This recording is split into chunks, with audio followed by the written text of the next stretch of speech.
Okay okay, तो thank you. 5:25 पर session start होगा। Okay sir, thank you.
Good evening, all of you.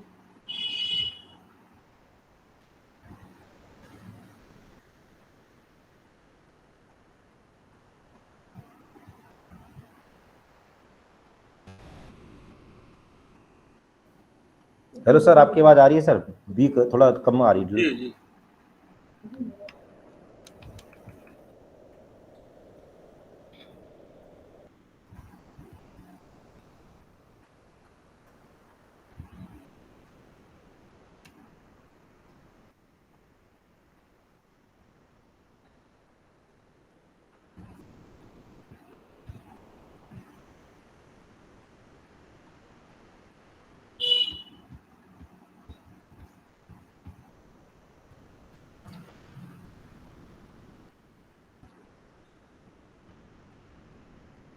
आज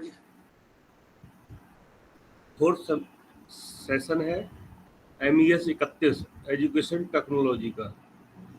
इससे पहले 3 सेशन चल चुके हैं और इस MES 31 का ये लास्ट सेशन है। टोटल 4 सेशन होने हैं उसको। पहले सेशन में इंट्रोडक्शन ऑफ PT पर चर्चा हुई थी, एजुकेशन टेक्नोलॉजी क्या है।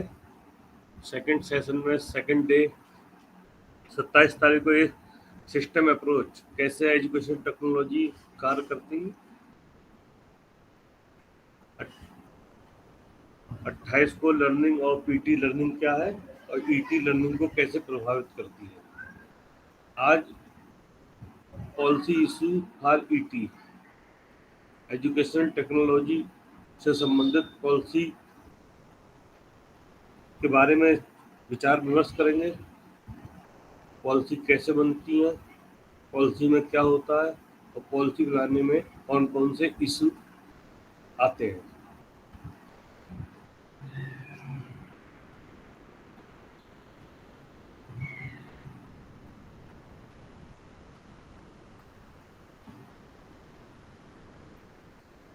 कोई बताएगा पॉलिसी होती क्या है, पॉलिसी किसे कहते हैं और पॉलिसी क्यों बनाई जाती है।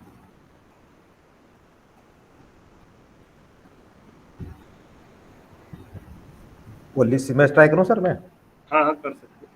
पॉलिसी किसी भी मतलब जो हमने एक गोल सेट किया जाता है पहले, तो जो भी गोल सेट किया है उस गोल को अचीव करने के लिए कुछ हम डायरेक्शन रखते हैं, कुछ रूल्स बनाते हैं, कुछ उसमें रिकमेंडेशन रखते हैं। और अगर कुछ बैकअप प्लान, मतलब अगर फेलियर होगी तो उसमें क्या कर रहे होंगे, हर एक की रेस्पॉन्सिबिलिटी, जो मेन मेन स्टेक होल्डर्स होते हैं, तो इस तरह की सारी उसमें प्लानिंग की जाती है।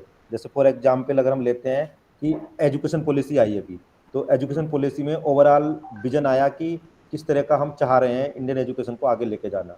फिर उसमें एजुकेशन के करिकुलम बताया गया, फिर उसमें सिलेबस किस तरह का होगा, क्लासरूम में टीचिंग किस तरह की होगी, टीचर किस तरह से रिक्रूटमेंट किए जाएंगे, क्लासरूम में पढ़ाई कैसी होनी है, या उनका ट्रांसफर कैसे होगा, कितनी जो टीचर बनेंगे उनकी एलिजिबिलिटी क्या होगी। तो जो हर छोटे उससे जुड़े हुए जो छोटे छोटे पहलू हैं, सभी के रूल एंड रेगुलेशन, दिशा निर्देश बनाए गए हैं, यानी वो पॉलिसी होती है जो जो एक सर्टेन गोल को पूरा करने के लिए एक डायरेक्शन, रिकमेंडेशन और रेगुलेशन बना तय करती है। बिल्कुल, पॉलिसी किसी उद्देश्य को लेकर बनाई जाती है और उद्देश्य को कैसे पूरा किया जाएगा, क्या क्या संरचना होगी, किस प्रकार हम उसको हासिल कर सकते हैं, पूरी नियमावली एक प्रकार से, और कौन उसमें कार्य करेंगे, कौन मूल्यांकन करेगा, कौन उसका नियंत्रण करेगा, ये सब उसमें रहता है। जैसे शिक्षा राष्ट्रीय डिजिटल संचार नीति 2018 में आई थी, जिसने टेक्नोलॉजी पर बहुत ही प्रभाव डाला।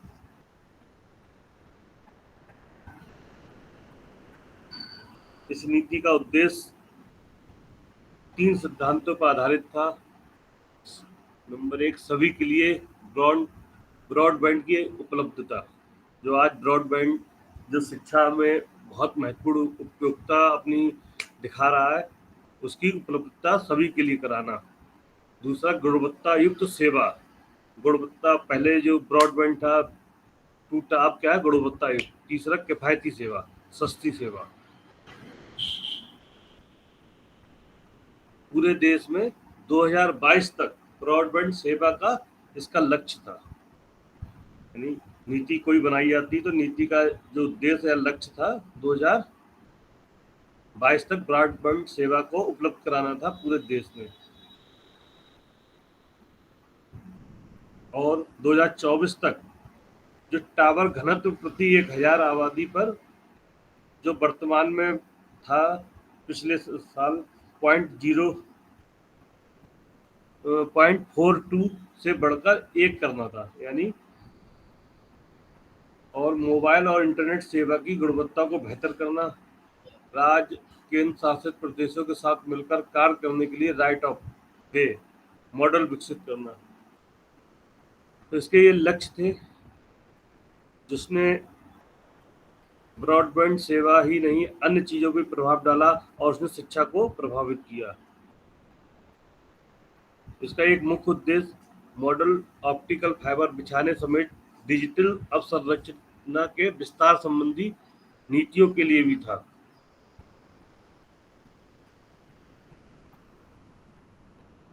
इसके द्वारा पूरे देश के लिए एक डिजिटल फाइबर मानचित्र तैयार किया गया है।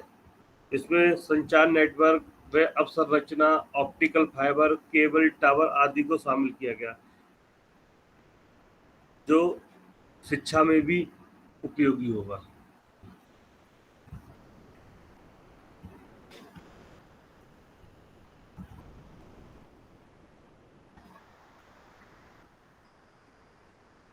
अभी मैं एक फिल्म देख रहा था, साउथ की एक movie, the returns of Abhimanyu. Technology का कैसे दुरुपयोग होता है, किस प्रकार साइबर क्राइम हो रहा है, उस फिल्म में दिखाया गया था। तो आज मुख्य इशू जो टेक्नोलॉजी के स्तर पर है, फ्रॉड का बहुत इशू है। टेक्नोलॉजी गलत हाथों में न चली जाए।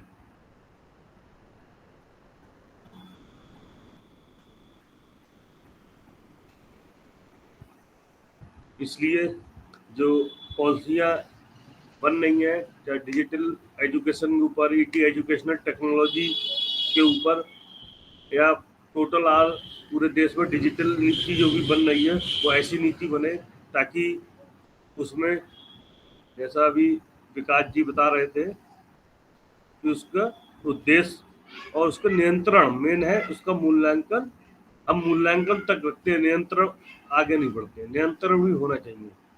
आखिर अगर वो उसका दुरुपयोग होगा तो किस प्रकार उसको रोका जाएगा, क्या उस नीति में ऐसे या कोई सॉफ्टवेयर डेवलप किया, कैसे उस सॉफ्टवेयर को, जैसे कोई हम दवा बनाते हैं, अगर कोई चीज़ बनाई तो एंटीडोस भी बनाते हैं, तो उसी प्रकार टेक्नोलॉजी में भी हमें इस प्रकार के एंटी सॉफ्टवेयर, एंटीवायरस, इस प्रकार की चीज़ें रखनी पड़ेंगी, ताकि अगर कोई भी नियंत्रण करने के लिए उसको तुरंत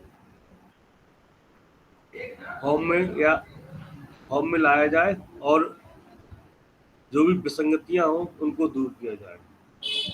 ऐसे बहुत से इशू हैं। राष्ट्रीय शिक्षा नीति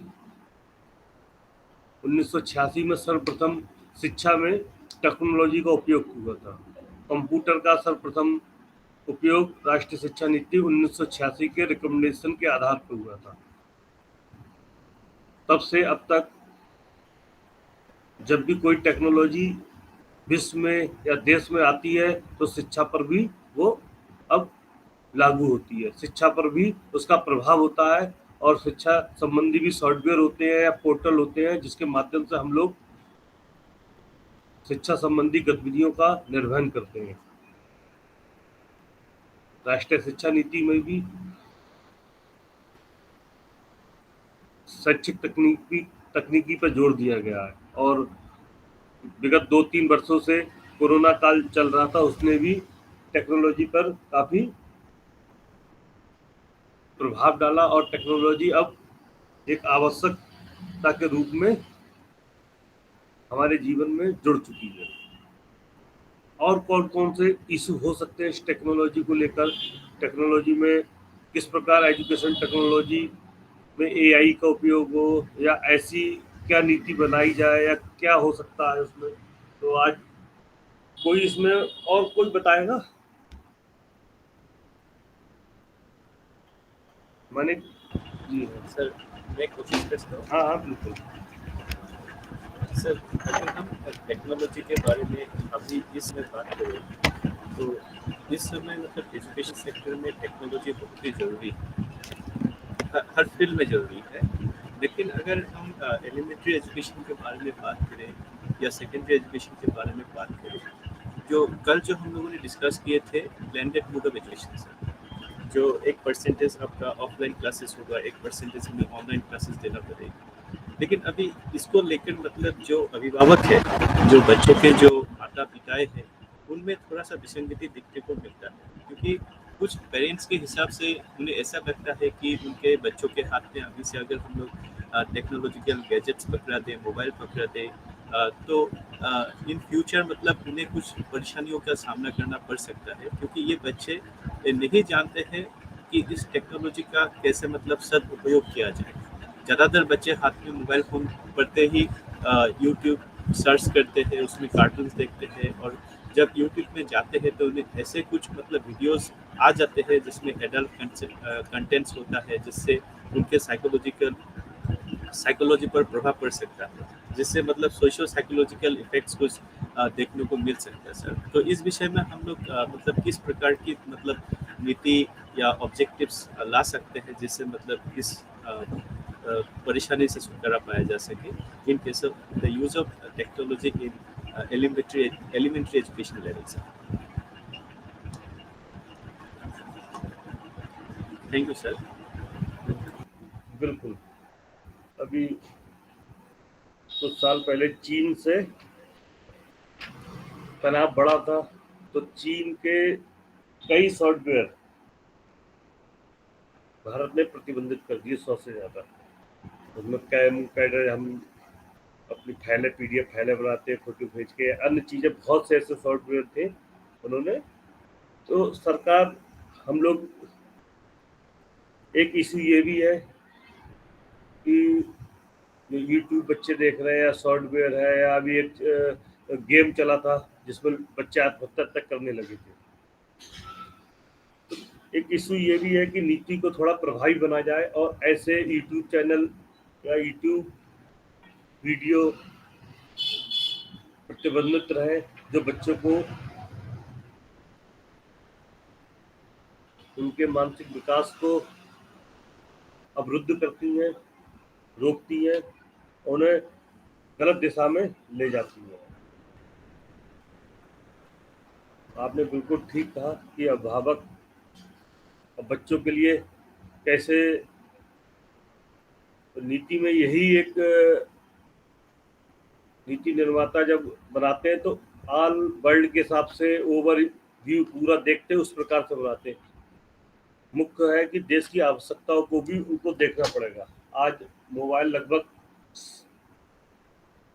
सभी हाथों में है और सरकार का उद्देश्य है कि सभी को ब्रॉडबैंड उपलब्ध कराना, पूरे देश में फाइबर पहुंचाना 100 की स्पीड से, 2022 तक 100 की स्पीड से ब्रॉडबैंड सेवा उपलब्ध कराना, ये भी एक लक्ष्य है। अभी जियो फाइबर में तो उपलब्ध भी हो गया, 100 भी दे रहे हैं।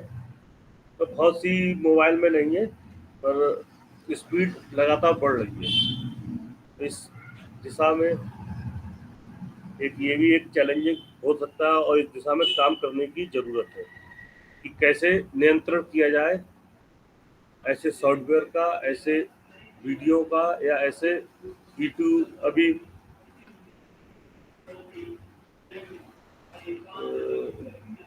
ब्लॉक, कई चीज़ें ब्लॉक भी की गई थी। ट्विटर भी अभी कुछ समय पहले ट्विटर पे भी हुआ था। तो हमें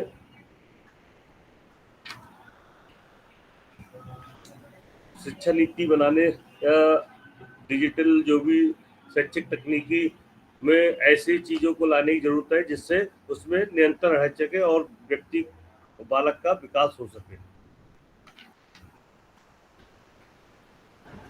सर हाँ मैं कुछ एड करना चाहता हूँ। हाँ बोलिए।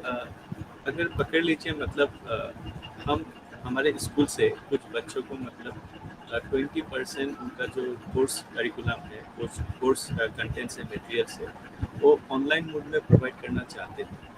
लेकिन कुछ अभिभावकों से मतलब ये कंप्लेंट्स आते हैं कि अगर हम बच्चों को ये मोबाइल फ़ोन दे देते हैं, क्योंकि हम लोग तो अपने काम में व्यस्त रहते हैं, ऑफिस में व्यस्त रहते हैं, अपने जीवन में व्यस्त रहते हैं, तो उनके हाथ में ये मोबाइल फ़ोन दे देने से मतलब ये क्या करते हैं, क्या नहीं करता है, हमको ये पता ही नहीं चलता। तो उनका एक ये कंप्लेन हो जाता है, तो उससे हम लोग भी मतलब परेशानी में पड़ जाते हैं। हम लोग उन्हें ऑनलाइन सपोर्ट देना चाहते हैं, लेकिन उस तरीके के कंप्लेंट्स के कारण हमें रुक जाना पड़ता है। अभी ये जो पॉलिसी लाया जा रहा है ब्लेंडेड एजुकेशन का, ब्लेंडेड मोड ऑफ एजुकेशन का, तो अगर इस तरीके का मतलब अभिभावक ही संतुष्ट नहीं होंगे, तो हम लोग उनके साथ कैसे कम्युनिकेट कर पाएंगे इस इशू पर सर? क्या इस तरीके का कुछ डिवाइसेस इन्वेंट किया जा सकता है जिसमें सिर्फ मतलब एक ही प्रकार के या स्कूल से रिलेटेड ही मतलब टॉपिक्स बच्चों को दिखाया जाए, जो मतलब हम उन्हें दिखाना चाहते हैं, जो समझाना चाहते हैं, जो पढ़ाना चाहते हैं? तो इस तरीके का कुछ डिवाइस इन्वेंशन होने का कोई मतलब प्रोबेबिलिटी है क्या सर? बिल्कुल। अभी जैसे उत्तर प्रदेश में, मैं उत्तर प्रदेश को बिलोंग करता हूँ। उत्तर प्रदेश सरकार द्वारा हायर एजुकेशन कर रहे बच्चों को टैबलेट, 1 मिनट,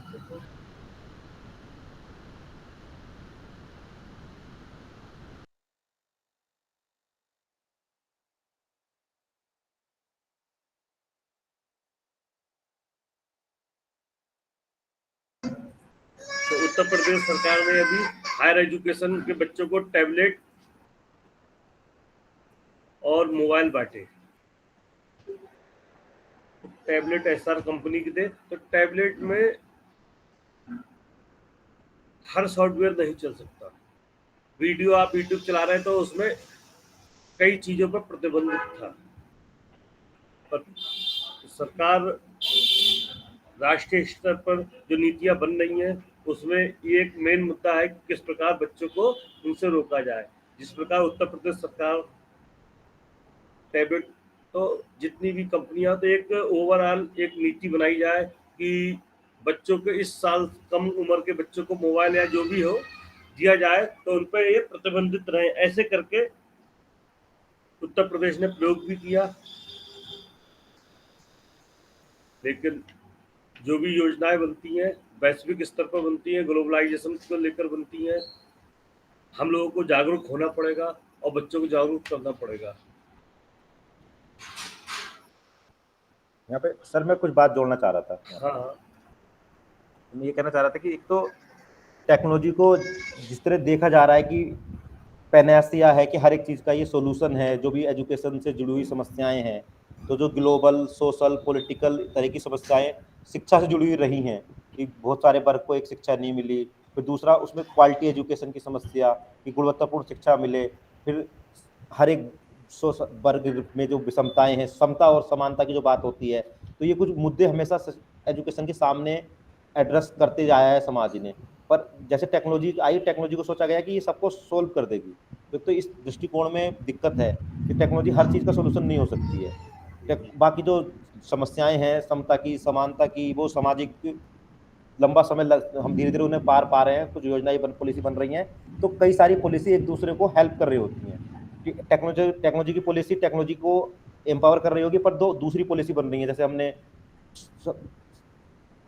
महिलाओं के लिए बन रही हैं, खेल की बन रही हैं, या फिर किसानों के लिए बन रही हैं, पॉवर्टी मिटाने के लिए बन रही हैं। तो आप देखेंगे एक दूसरे की पूरक है, वो पॉलिसी दूसरी पॉलिसी को मजबूत कर रही होती है। एक तो ये वाला दृष्टिकोण देखना चाहिए। दूसरा, अभी भी हम देखेंगे कि जैसे बायजू है और भी किड्स जोन है, इस तरह के कई लोग इस समय हैं। खान एकेडमी है, खान एकेडमी ने पूरा मटेरियल पहले इंग्लिश में था, हिंदी में डेवलप किया है, और उन्होंने किड्स प्रोफाइल बनाए हैं। वो अडेप्टिव लर्निंग को प्रोवाइड करते हैं। उनके जो टैब होते हैं उनके अंदर केवल उन्हीं का मटेरियल चलता है। जैसे आपने ग्रेड 1 और 2 बच्चे के लिए लिया, तो ग्रेड 1 और 2 का ही मटेरियल आएगा। वो भी जिस बच्चे ने अगर जो आज एडिशन कर लिया है जिस लेवल का, उससे अगला आएगा। गेम्स आएंगे, तो इस तरह के ऐप भी है, टैबलेट या इस तरह के सॉफ्टवेयर हैं जो केवल स्पेसिफिक दिखाते हैं। दूसरा एग्जाम्पल यूट्यूब का देखें आप, यूट्यूब पे जो किड्स वीडियो होती हैं उस पर आप कमेंट ही नहीं कर सकते हो, यानी वो कमेंट को ऑफ कर देती, उनकी पॉलिसी बनी हुई है। जो वीडियो अपलोड कर रहा है तो आपको बताना पड़ेगा ये किड्स के लिए है, उसके अंदर उस तरह के ऐड भी नहीं आएंगे एडल्ट वाले, उनका ऐड भी अलग आएंगे। और दूसरा, अगर आप उसे देख रहे हो तो आप उसमें कमेंट भी नहीं कर पाओगे, और उसको बनाने की उनकी पूरी पॉलिसी, अगर आप उसे यस करोगे तभी आप वीडियो बना पाओगे। इस तरह की कई ऑलरेडी बनी हुई भी हों। और अगर गवर्नमेंट में देखें तो जो सर भी बता रहे थे, तो यहाँ भी अलग अलग तरह के टैब दिए जाते हैं बच्चों को, अलग अलग ऑर्गेनाइजेशन जो नॉन एनजीओ टाइप है वो भी प्रोवाइड कराते हैं। उनमें क्या होता है, ऑलरेडी कंटेंट फिक्स होता है, वीडियो वही वीडियो चलती है, उसमें और वीडियो नहीं चल सकती हैं। ये प्रयास भी किए जा रहे हैं बच्चों के लिए। तो कुल मिलाकर ऐसी नीति बनाने की जरूरत है ताकि यूट्यूब पे वीडियो या अन्य सॉफ्टवेयर पे नियंत्रण रहे, कंट्रोल रहे और उनको प्रतिबंधित किया जा सके। पर साइबर क्राइम वाले या हमारे अकाउंट से ही पैसे निकाल लेते हैं तो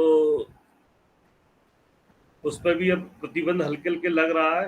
तो इस प्रकार ये टेक्नोलॉजी का आप लोग कोर्स कर रहे हैं, ये आपके लिए ही नहीं, ये समाज के लिए लाभदायक रहेगा। आप आगे चल के इस पर विचार कर रहे हैं, आप विचार करेंगे, इसीलिए सिलेबस में रखा गया एक ये मुद्दा बने। और ये प्रत्येक सिलेबस में खाली अलग से ही नहीं, चाहे आप बीएड कर रहे हैं, एमएड कर रहे हैं, अन्य जगह कोर्स है, चाहे हाई इंटर वाले हैं बच्चे या वो, इसको ये सिलेबस में होना चाहिए। एक ये मुद्दा बहुत ही इशू है कि जब हम इसको शुरू से ही नहीं पढ़ेंगे, जानेंगे ही नहीं किस प्रकार की समस्याएं होती हैं, तो कई प्रदेशों में ये शुरू हो गया है छोटे क्लास से ही, पर कई प्रदेशों में नहीं। तो ओवरऑल एक नीति बननी चाहिए और इस प्रकार के जो समस्याएं हैं उनको हल करने के लिए, जैसे बड़े बड़े खान एकेडमी है, बाईजीयू है, ये सब और भी हैं, ये सब अपने अपने प्राइवेट तरीके से कर रहे हैं। अभी अमेरिका में माननीय मोदी जी भी गए थे, इस पर काफ़ी चर्चा हुई टेक्नोलॉजी पर। तो टेक्नोलॉजी पर नियंत्रण करना बहुत ज़रूरी है। अभी आज हम लोग, मैं देख रहा था उस दिन शुरू में, मैं काफ़ी चीज़ें नंबर जोड़ना है या कुछ भी करना है बहुत तेज़ी से कर देता है। जब से मोबाइल लिया है तब से मोबाइल पे कर रहे हैं, तो अब बिना मोबाइल के जोड़ने की कोशिश कर रहे हैं तो बहुत दिक्कत हो रही है। तो टेक्नोलॉजी का उपयोग एक नियंत्रण में ही होना चाहिए ताकि वो हम पर हावी ना रहे। आज देश में 2G, 3G, 4G, अब 5G का जमाना आ चुका है।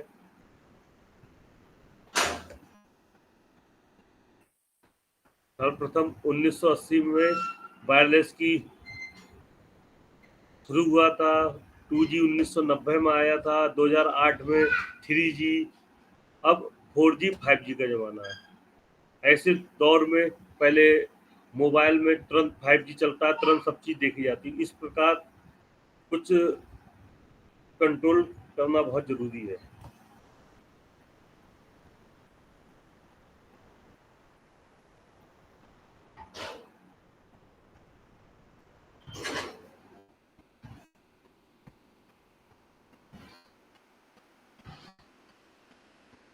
राष्ट्रीय शिक्षा नीति से संबंधित भी कई ऐसे मुद्दे हैं, जैसे शिक्षक प्रशिक्षण कार्यक्रमों में शैक्षिक प्रौद्योगिकी को एकीकृत करने के लिए दृष्टिकोण विकसित करना।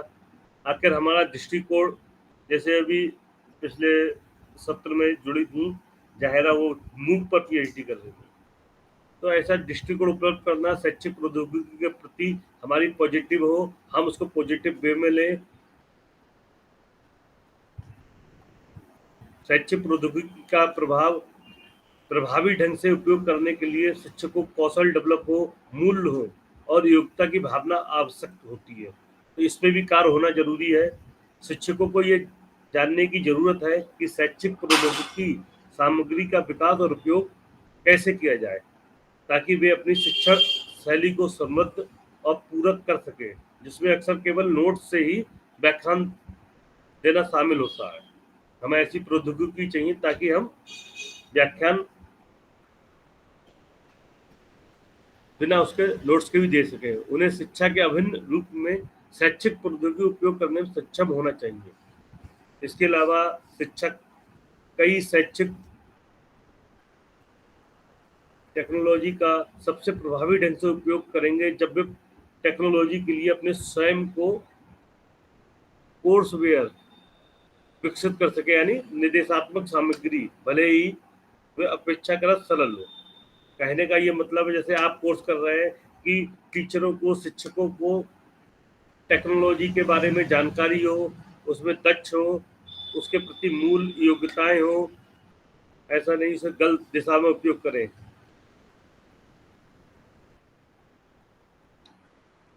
त्रिष्टा मित्रा जुड़ी हैं, आज कुछ बोलेंगे इसके बारे में? ईटी के बारे में, ईटी में कौन कौन सी समस्याएं हैं, किस प्रकार, कौन कौन से ऐसे मुद्दे हैं? त्रिष्टा मित्रा। Hello, sir. Good evening, sir. Good evening. Good evening, everyone. So, educational technology, since it has been introduced in this new era,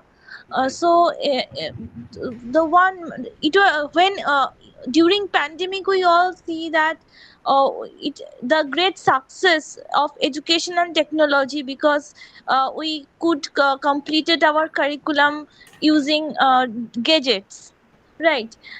But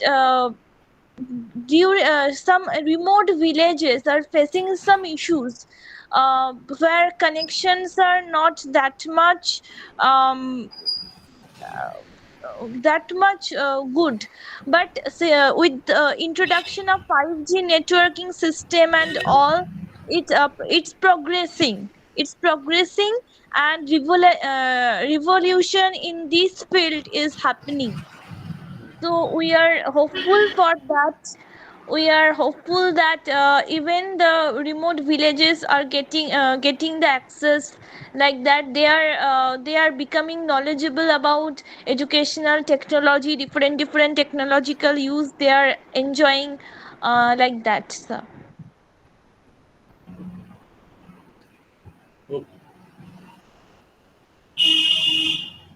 विकास जी,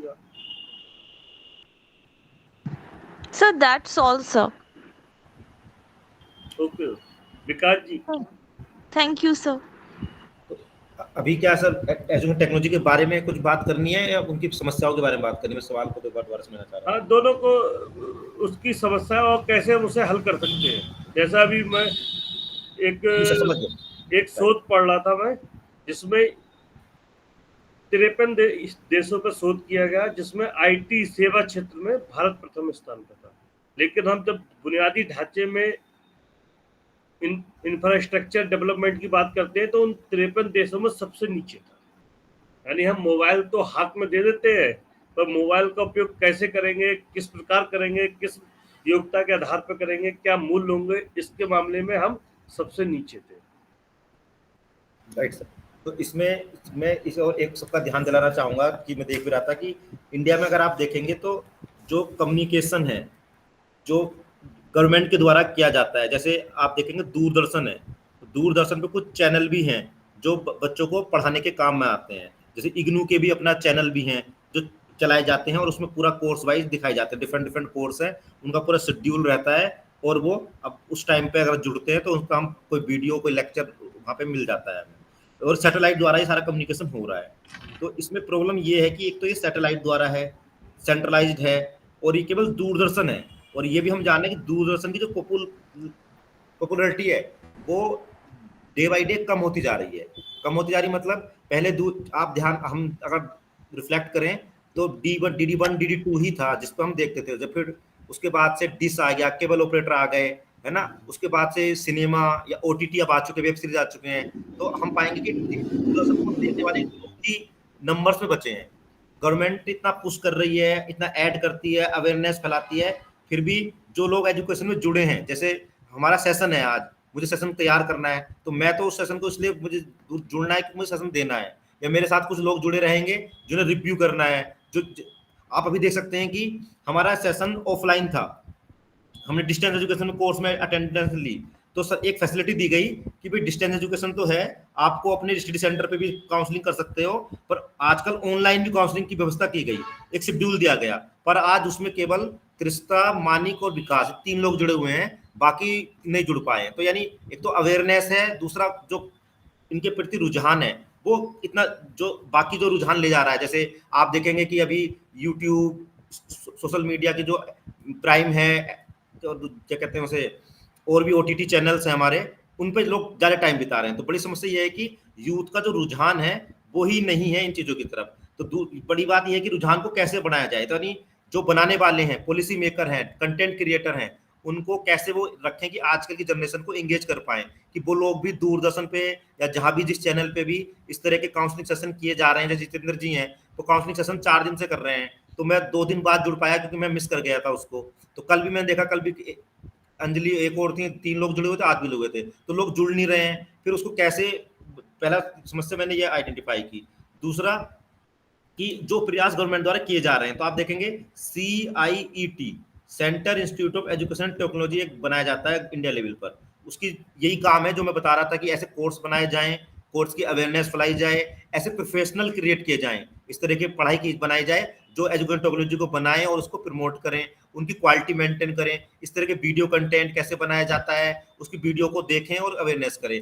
इसका ही हर स्टेट पे ये तो सेंट्रल लेवल पर SIET, state institute of education and technology, तो जो काम central पे करने का है वो काम स्टेट में, हर स्टेट में करता है। जैसे आपने देखा होगा यूपी में, हमारे जहां मेरा ऑफिस है उसके पास में SIET है, तो वही वहाँ वीडियो वगैरह बनती रहती हैं, वीडियो लेक्चर रिकॉर्ड होते हैं हर सब्जेक्ट के ऊपर, और दीक्षा प्लेटफॉर्म के द्वारा और जो गवर्नमेंट का प्लेटफॉर्म है उसके द्वारा टीचर्स के लिए और बच्चों के लिए कंटेंट तैयार किया जाता है। ऐसे ही एक डाइट होता है डिस्ट्रिक्ट पर, district institute of education and technology, तो इसकी जिम्मेदारी होती है कि एजुकेशन में जो भी अच्छे कार्य करने, अच्छे कार्य मतलब क्वालिटी इंप्रूवमेंट की जिम्मेदारी होती है। टीचर की ट्रेनिंग करना है, तो ट्रेनिंग में टेक्नोलॉजी का यूज कैसे हो, क्लासरूम पेडागोजी में टेक्नोलॉजी का यूज हो, टीचर लोग अपने आपस के पेशेवर विकास के लिए भी टेक्नोलॉजी यूज करें और बच्चों को पढ़ाने के लिए भी टेक्नोलॉजी यूज करें, तो उसका डेमोन्स्ट्रेशन कैसे यूज होनी है वो सब डाइट की जिम्मेदारी होती है। इसी तरह कहीं कहीं बाइट भी बना है, पर बाइट का जो मॉडल है हर जगह नहीं पहुंचा है।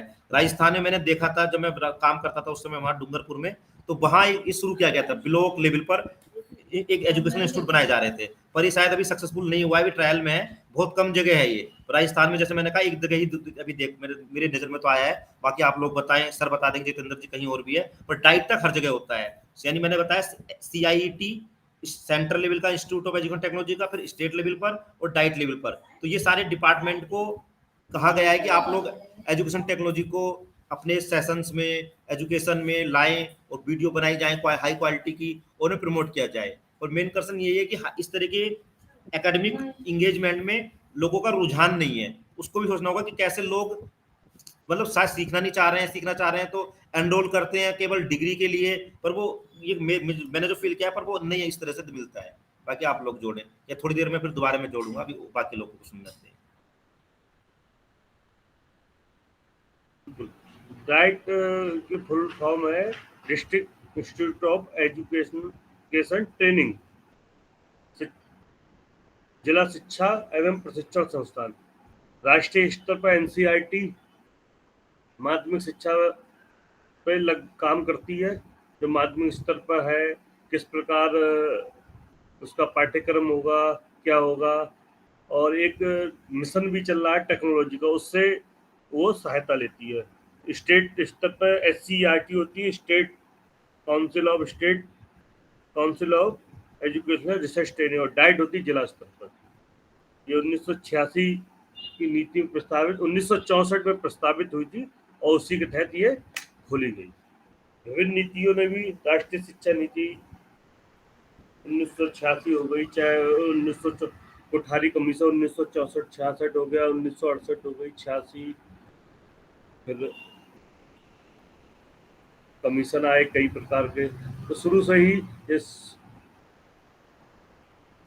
विभिन्न कमीशनों ने इस पर रिपोर्ट दी। राष्ट्रीय शिक्षा नीति इसी आलोक में 2020 बनी और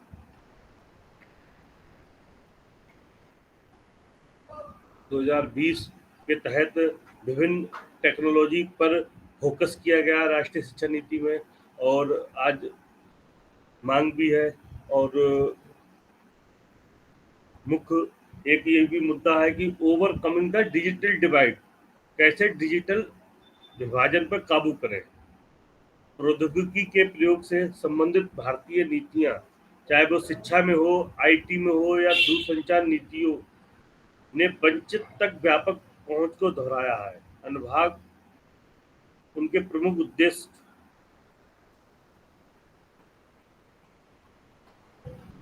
तो ये डिजिटल, इसके बारे में कोई बताया ओवरकमिंग द डिजिटल डिवाइडेड, क्या है ये डिजिटल डिवाइडेड? मानिक जी कल से भी इस इशू को कई बार रेज भी किया है उन्होंने। डिजिटल डिवाइड देखेंगे कि हमारे देश में जो ओवरऑल जो देश की स्ट्रक्चर है, जो डाइवर्सिटी है, तो उसमें देखेंगे कि एक पूरा बड़ा वर्ग है जो लोग अभी संघर्ष कर रहा है, यानी जिसे बोल रहे हैं हम फर्स्ट लेवल लर्नर भी बोलते हैं, यानी उनकी पीढ़ियों ने पढ़ाई नहीं की है, वो अभी उनके पहली बार स्कूल में जा रहे हैं, यानी उनके घर पे ना तो प्रिंटेड मटेरियल है, ना वो लोग पेरेंट्स अपने घर पे बच्चों को जिस तरह से जरूरत होती है ध्यान देने की, होमवर्क कराने की या फिर क्वेश्चनिंग करने की, वो टाइम नहीं दे पाते क्योंकि वो खुद पूरे दिन काम कर रहे होते हैं, मजदूरी कर रहे होते हैं, उनके लिए हैंड टू माउथ लोग हैं, डेली ही काम करना पड़ता है। तो ये बहुत बड़ा वर्ग है। तो डिजिटल एजुकेशन तो एक बहुत बड़ी बात है। बड़ी बात यह है कि जिस तरह की ट्रेडिशनल एजुकेशन है वो भी उन्हें अब एक्सेस होनी शुरू हुई है। आप देखेंगे जो DPEP प्रोग्राम आया था, फिर SSA आया, सर्व शिक्षा अभियान, तो उनका जो बड़ा मकसद था कि या RTE एक्ट आया जिसने 6 से 14 साल की एजुकेशन को एक्ट बनाया कि अगर आप नहीं पढ़ाओगे तो आपको कुछ सजा मिलेगी, कानून बनाया गया। उससे पहले केवल सुझाव के तौर पे था। तो इंडिया में ऐसी जरूरत पड़ी कानून, उसके बावजूद अब हम ये देख रहे हैं कि बच्चे अनरोल तो कर रहे हैं, तो अब सिनेरियो चेंज हो रहा है। अब मुद्दा बन रहा है कि स्कूल आ गए तो पढ़ाई करें ना करें। तो जो आप सर ने मुद्दा उठाया डिजिटल डिवाइड, तो डिजिटल डिवाइड मतलब क्या है कि एक ऐसा बड़ा वर्ग है जो करोड़ों में है, या हम कह सकते हैं मेजर इंडिया ऐसा वर्ग है जो अभी एजुकेशन से जुड़ पा रहा है मुख्य धारा से। मुख्य धारा मतलब जो फॉर्मल तरीका है स्कूल से, उसे अब स्कूलों के अंदर एंट्री हो रही है उसकी, ये इस सिचुएशन पे है। और एक छोटा वर्ग है जैसे दिल्ली में है, मुंबई है, जयपुर है, उस वर्ग में बच्चे जो हैं अभी AI की तरफ बढ़ चुके हैं, वो गेमिंग कर रहे हैं। यहाँ तक कि आप देखेंगे कोडिंग को भी सिलेबस में डाल दिया गया है उनके, वो first class, 2 class, 4th class में कोडिंग शुरू कर देते हैं। तो यानी एक बच्चा तो कोडिंग कर रहा है 4th क्लास में, 8 में आते आते वो छोटे मोटे प्रोग्राम बना रहा है, सॉफ्टवेयर बना रहा है, और एक बच्चा को एक्सेस ही नहीं है एजुकेशन का। अब डिजिटल तो बहुत दूर की बात है, अभी स्कूल में पहली बार आया है, उसे स्कूल में बस आगे बढ़ा दिया जाता है कि फर्स्ट सेकंड में, सेकंड थर्ड में, थर्ड से फोर्थ में, उसकी क्वालिटी इंश्योर करने की अभी तक इतनी ज्यादा कवायद नहीं हुई है। तो ये जो बड़ा गैप आ रहा है कि एक बहुत बड़ी भीड़ को आप वंचित कर रहे हो दूसरे वर्ग से, तो उस वर्ग के पास ज्यादा मौके हैं डिजिटल में, एजुकेशन में। आप सोचो कि आर्टिफिशियल इंटेलिजेंस, कोडिंग या जो हम कल बात कर रहे हैं, वो वर्ग फायदा उठा रहा है इसके, जो बहुत छोटा है, जो कुछ लाखों में होगा। एक जो 36 करोड़ की बड़ी आबादी है, जैसे हम कहें उसमें से, मैं तो मेरा पर्सनल डाटा है, डाटा चेक कर सकते हैं, मोर देन 1/3 आबादी हमारी ऐसी है जो इस डिजिटल डिवाइड के दूसरे दायरे में जाती है, जिसको अभी बहुत कम एक्सपोजर है या उसके लिए काम करने की जरूरत है। तो ये जो बड़ा डिवाइड है, तो ये एक खतरनाक भी है कि जो लोगों को मिल रहा है वो लोग इनके लोगों के लिए पॉलिसी बनाएंगे, इन लोगों को अपने मतलब यूज करेंगे, छोटी मोटी नौकरियां देंगे, पर जो लोग टेक्नोलॉजी को यूज कर रहे हैं वो लोग एक अलग ग्रुप बना लेंगे, फिर वो कभी आपस में मैच ही नहीं होगा। तो ये डिवाइड मुझे लग रहा है टेक्नोलॉजी और बढ़ाएगी, ये कम करने की बजाय टेक्नोलॉजी, अगर हम सर बार बार कह रहे हैं पॉलिसी पर नियंत्रण ना हुआ, ये हुआ, तो ये डिवाइड इतना बढ़ जाएगा कि एक अपना ग्रुप अलग एलिट लोगों का हो जाएगा और ये इस खास ग्रुप की जरूरत ही नहीं बचेगी। ये भी खतरा है। मानिक जी और इसमें कृष्णा जी अपनी बात जोड़ें, या मेरी बात से असहमति हो तो प्लीज बताएं। बिल्कुल सही कह रहे हो, डिजिटल डिवाइड, इसीलिए डिजिटल डिवाइड पर शोध होने लगी है। अभी एक मेरे परिचित भी, उनको अभी इस पर एक डिजिटल डिवाइडेड पर एक प्रोजेक्ट भी उन्हें मिला ICCR से। तो डिजिटल डिवाइडेड एक बहुत ही जलन मुद्दा बनने वाला है। मुख्य रूप से digital divided is a term that refers to the gap between demographics and regions that have access to modern information and communication technology and those that do not or have restricted access। जैसे बता रहे थे विकास जी अभी कि जन जनसंख्या उनके बीच जो इसको जिनकी इनके पहुंच नहीं आईसीटी की, ये बहुत बड़ा अंतर है। डिजिटली डिवाइडेड एक शोध के माध्यम से सरकार को इसको पता लगेगा, ये नया टर्म आया है और जब तक सभी के पास ये सुविधाएं नहीं पहुंचेंगी तब तक इसका दुरुपयोग रोकना भी, किसी के पास है तो उसको जानकारी नहीं इसका उपयोग कैसे करते हैं। जब हम किसी चीज का उपयोग करना नहीं जानते तो उसका दुरुपयोग होना सुनिश्चित है। और कोई बताएगा?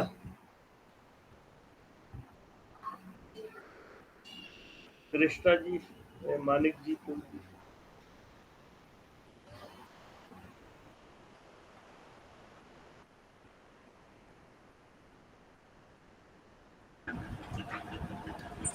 सर मैं कुछ कहना चाहता हूँ।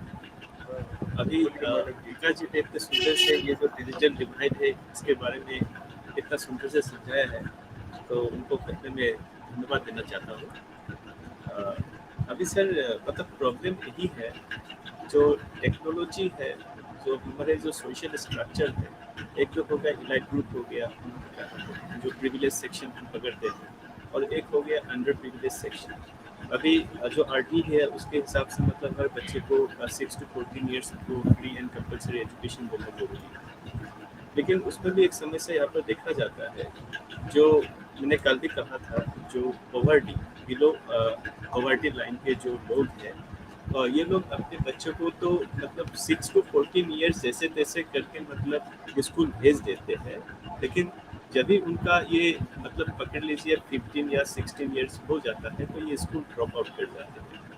तो अभी पकड़ लीजिए एक बच्चा स्कूल में जा रहा है, अचानक से उसके बीच में उसका एजुकेशन रुक जाता है और स्कूल ड्रॉप आउट हो जाता है। तो ये जो एजुकेशन टेक्नोलॉजी है जिसका यूज़ हम लोग एजुकेशन में सेक्टर में करना चाहते हैं for the progress in development of the society and the nation, अगर बच्चे स्कूल से ज़्यादातर ड्रॉप आउट होने लगे, क्या ये पॉसिबल होगा कि हम अपने देश अपने समाज को जिस हिसाब से आगे बढ़ाना चाह रहे हैं वो बढ़ पाएगा सर? तो इस ड्रॉप आउट केसेस को कैसे रोका जा सकता है जिससे ये डिजिटल एजुकेशन में एक ऊंचाई तक ले जाए? सर इस बारे में कुछ बता सकेंगे आप क्या?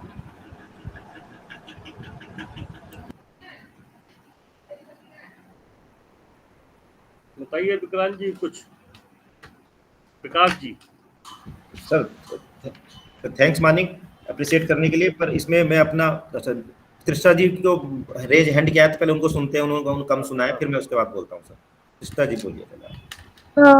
Good evening everyone.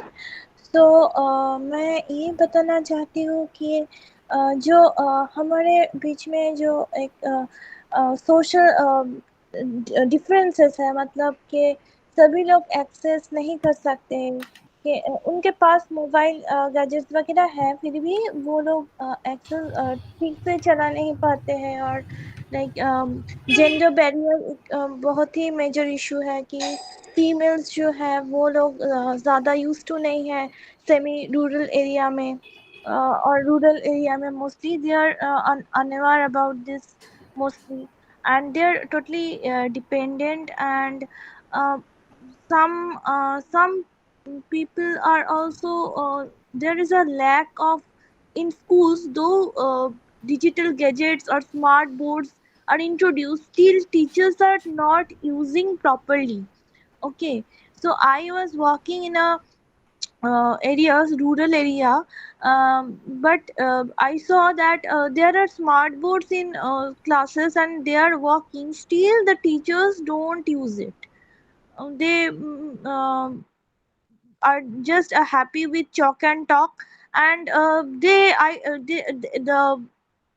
know the guidelines how to use smart boards, how to use gadgets and all, still they वो लोग यूज नहीं करते हैं बच्चों को। उनको उससे इंट्रोडक्शन कराना तो टीचर लोगों का कर्तव्य है, वो नहीं करते। ये is kind of digital divide or gap I have noticed. Thanks. मतलब यही तक ही बताना चाहती हूँ मैं. धन्यवाद तीस्ता जी। तो सर मैं आगे बात को रखूं अपनी जो मानिक जी सब बना रहे थे। हाँ रखिए। तो इसमें जैसे मानिक जी ने एक अच्छा सवाल उठाया हमारे सामने कि इतना ज़्यादा डिजिटल डिवाइड है, जिस पर हमने बात की, कृष्ण ने बात रखी, मैंने भी रखी थी। तो ड्रॉप आउट स्टूडेंट भी हो रहे हैं, समस्या थे, तो कैसे हम इस पर एजुकेशन टेक्नोलॉजी हेल्प कर सकती है। तो अभी हम समस्या के रूप में देख रहे थे, पर अगर हम इसको सोल्यूशन के रूप में देखें तो ये आप देखेंगे ये अपने आप में एक मिरेकल भी करने वाली है, रिवोल्यूशन करने वाली है चेंज में। वो इस तरह से कि एक प्रिंसिपल होता है सीखने का, जिसे हम टर्मिनोलॉजी यूज की जाती है टेक्नोलॉजी के सेंस में, UDL, universal design of learning. तो इसमें जैसे हमारा मानना है कि एवरी चाइल्ड इज यूनिक, पर हम क्लासरूम में तो पढ़ाते एक लेसन प्लान से हैं जनरली, है ना। तो पर बच्चे तो अलग अलग तरीके से सीखते हैं। साइकोलॉजिस्ट या जो थ्योरिस्ट हैं, हर एक पेडागोजिस्ट ये मानते हैं कि जो जितेंद्र जी की नीड है वो त्रिष्टा की नीड से अलग है, मानिक की नीड उनसे भी अलग है। पर हम इतने सारे लेसन प्लान बनाना पॉसिबल नहीं है। टीचर कैसे हर एक बच्चों को अलग अलग पढ़ाएगा। तो वो जो 30 या 40 बच्चे 50 बच्चों के सामने हैं, उन सब बच्चों को एक जेनरिक लेसन प्लान बनाता है, उनसे पढ़ा रहा होता है। पर इसका सोल्यूशन दिया है टेक्नोलॉजी ने। टेक्नोलॉजी में इस तरह के ऐप आए हैं अभी जो सेल्फ पेस्ड हैं, मतलब जो मैं जहां पर हूं मैं उस मेरे लिए अलग तरह से लेसन प्लान आ रहा होगा। यानी अगर मैं 2 का टेबल में दिक्कत आ रही है तो मुझे 2 का टेबल सिखाया जा रहा है। इधर मानिक क्या है, 2 का टेबल जल्दी करके आओ, 3 का टेबल शुरू हो चुका है उसका। त्रिष्टा क्या है, उसके साथ और अच्छी हायर ऑर्डर एक्टिविटी हो रही है, क्योंकि वो लोअर एक्टिविटी जो एल्गोरिथम थी वो तो अच्छा कर पा रही थी। तो ये केवल पॉसिबल हो सकता है, ये ह्यूमन के साथ पॉसिबल नहीं कि सारे लोगों को एक साथ इंगेज कर पाए, ये टेक्नोलॉजी कर सकती है। दूसरा कि जो ये तो क्या कैसे पहुंचेंगे, क्योंकि वो तो उनके पास एक्सेस नहीं है, वो पॉवर्टी लाइन में आ रहे हैं। तो इसके लिए आप देखेंगे कि जो सरकार ने जो कदम उठाए हैं अभी, तो उन्होंने वोकेशनल एजुकेशन और स्किल टीचिंग में बहुत फोकस किया है सरकार ने। तो मोदी जी ने इस बार पूरे कैंपेन चलाए हैं कि बच्चों को या जो यूथ है, क्योंकि ड्रॉप आउट हो जाते हैं एन नंबर ऑफ रीजन से, स्टूडेंट्स या एडल्ट जो हैं एजुकेशन से दूर हो जाते हैं, तो उनको शॉर्ट टर्म कोर्स कराए जाएं जिनसे वो अपनी आजीविका से जुड़ सकें। तो इस स्किल टीचिंग पे फोकस है, वोकेशनल कोर्स चलाए जा रहे हैं। बढ़ेगा इंडिया, जो क्या शेर वाला जो उनका है, नाम भूल रहा हूँ उस टैगलाइन का, मैं एक बहुत बड़ा नेशनल लेवल पे कैंपेन चलाया गया है। छोटे उद्योगों पे ध्यान दिया जा रहा है। और मॉड्यूलर सिस्टम आप देखेंगे एजुकेशन पॉलिसी में, यानी अब आपको अगर आप बीएससी का पहला पॉइंट कर लेते हो तो अब आपने छोड़ दिया पढ़ाई, फिर भी आपको सर्टिफिकेट मिलेगा। दूसरा कर लेते हो डिप्लोमा मिलेगा। तो एक हर लेवल पर छोड़ने के बाद भी आपको कुछ ना कुछ दिया जा रहा है, और उसके बाद आप जब शुरू करोगे तो वो वहां से कंटिन्यू कर सकते हो। और मल्टी डिसिप्लिनरी, अब आपका इंटरेस्ट है तो उसमें भी चेंज कर सकते हो। तो ऐसे छोटे छोटे प्रयास किए जा रहे हैं। और दूसरा जो प्राइवेट वाले कर रहे हैं, आप देखेंगे कि आजकल स्टूडेंट जो है स्कूल से ज्यादा सीख रहे हैं यूट्यूब से। यूट्यूब पे मल्टीपल यूट्यूबर्स हैं जो बहुत ज्यादा अपनी स्किल्स हैं जो वो जानते हैं वो सिखा रहे हैं। जैसे इंग्लिश स्पीकिंग है तो अपने इंग्लिश स्पीकिंग चैनल बनाए हुए हैं, तो लोग वहां सीख। कुकिंग है तो लोग कुकिंग के लिए आजकल स्कूल नहीं जा रहे हैं, कुकिंग के लिए जैसे आप लोग भी ट्राई करते होंगे, तो इस तरह के बहुत सारे चैनल्स को सब्सक्राइब करके रखते हैं और फ्री ऑफ कॉस्ट सीख रहे हैं। कल भी हमने बात की थी, ऐसे बहुत से ऐप बने हुए हैं, स्वयं है, टिस है, पी स्कूल करके बच्चों के लिए बहुत सारे इस तरह के ऐप बने हुए हैं कि बच्चे उनसे सीख रहे हैं। तो जो ड्रॉप आउट है, जो वोकेशनल हो चुके हैं, तो शायद वो उनको अलग तरह की नीड हो जाती है, तो उनको अब टेक्नोलॉजी इनेबल हेल्प कर रही है कि वो सेल्फ पेस से अपने आप सीख रहे होंगे। और अच्छी बात ये भी है कि अब न्यू एजुकेशन पॉलिसी से जो फॉरेन यूनिवर्सिटी हैं वो भी आपको अपने कोर्स प्रोवाइड करा रही हैं, आप उन कोर्स को कर सकते हैं और उन कोर्स को करके फॉरेन डिग्री जो अच्छी ब्रांडेड बड़ी बड़ी यूनिवर्सिटियां हैं उनके कोर्स को कर सकते हैं। ये पॉसिबल हो पा रहा है न्यू एजुकेशन पॉलिसी की वजह से। अभी ये जोड़ना चाह रहा था, बाकी आप बाकी साथी जोड़ें। Thank you.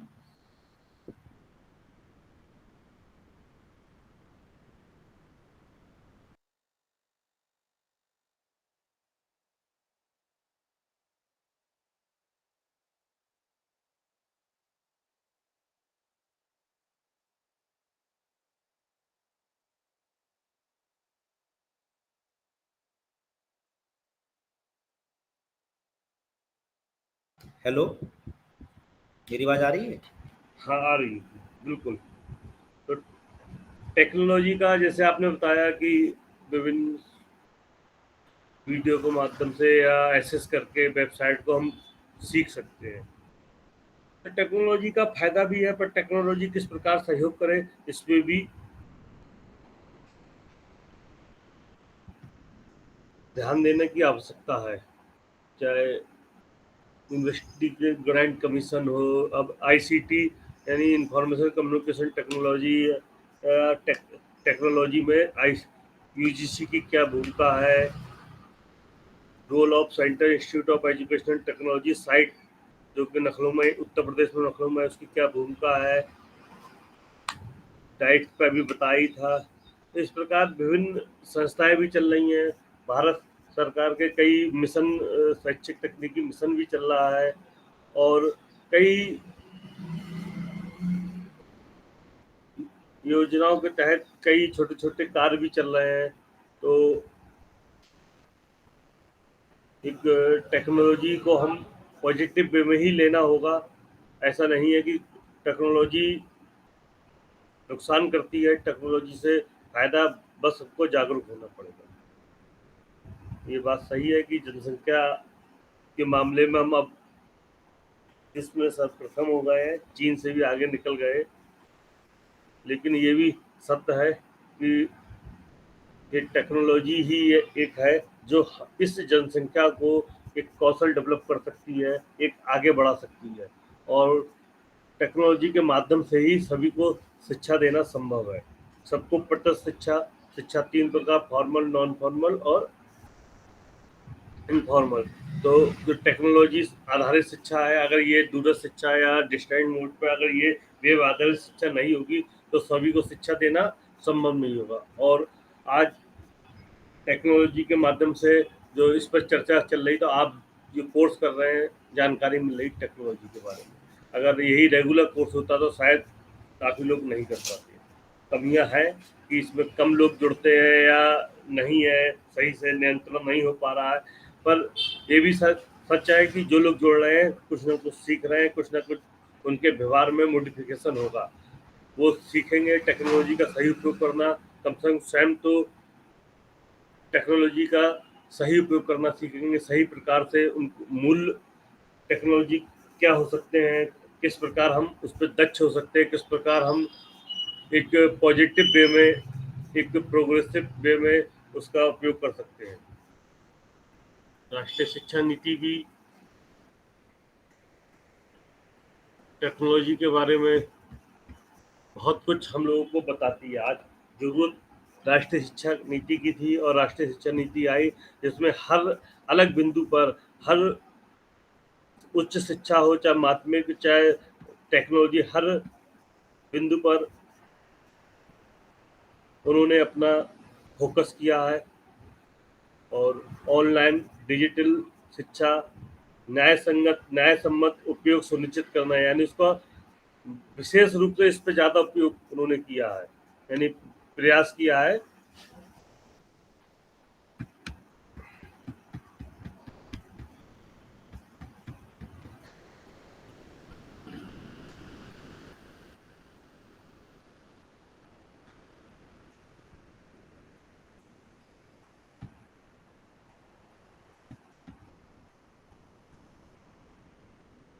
आपकी आवाज नहीं आ रही है। आ रही है। Yes sir. राष्ट्रीय शिक्षा नीति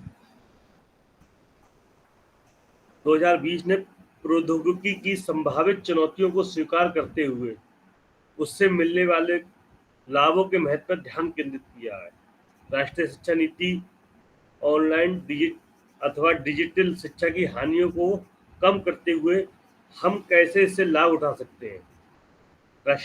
राष्ट्रीय शिक्षा नीति जो हम चर्चा कर रहे हैं, इस पर इन्होंने फोकस किया है। बस इसे जागरूक करने की जरूरत है। देश में सावधानी पूर्वक और उपयुक्त रूप से तैयार किया गया कैसे अध्ययन होगा, सभी को गुणवत्तापूर्ण शिक्षा प्रदान करने से संबंधित वर्तमान और भावी चुनौतियों का सामना करने के लिए मौजूद डिजिटल प्लेटफॉर्म और क्रियान्वित आईसीटी आधारित पहलों को अनुकूलन और विस्तारित करना होगा। राष्ट्रीय शिक्षा नीति टेक्नोलॉजी को और बढ़ा रही है, चाहे यूट्यूब के माध्यम से जो नई नई जो तकनीकी विश्व में आ रही हैं, एआई, तो इस पर फोकस होगा आगे चल के। बस इस पे हमें जागरूक होना पड़ेगा, गलत हाथों में यानी उसका गलत दुरुपयोग ना हो। उन्होंने ये राष्ट्रीय शिक्षा नीति में लिखा भी है कि ऑनलाइन अथवा डिजिटल शिक्षा का लाभ तब तक नहीं उठाया जा सकता जब तक डिजिटल इंडिया अभियान और किफायती कंप्यूटिंग उपकरणों की उपलब्धता जैसे ठोस प्रयासों के माध्यम से डिजिटल अंतर को समाप्त नहीं किया जाता।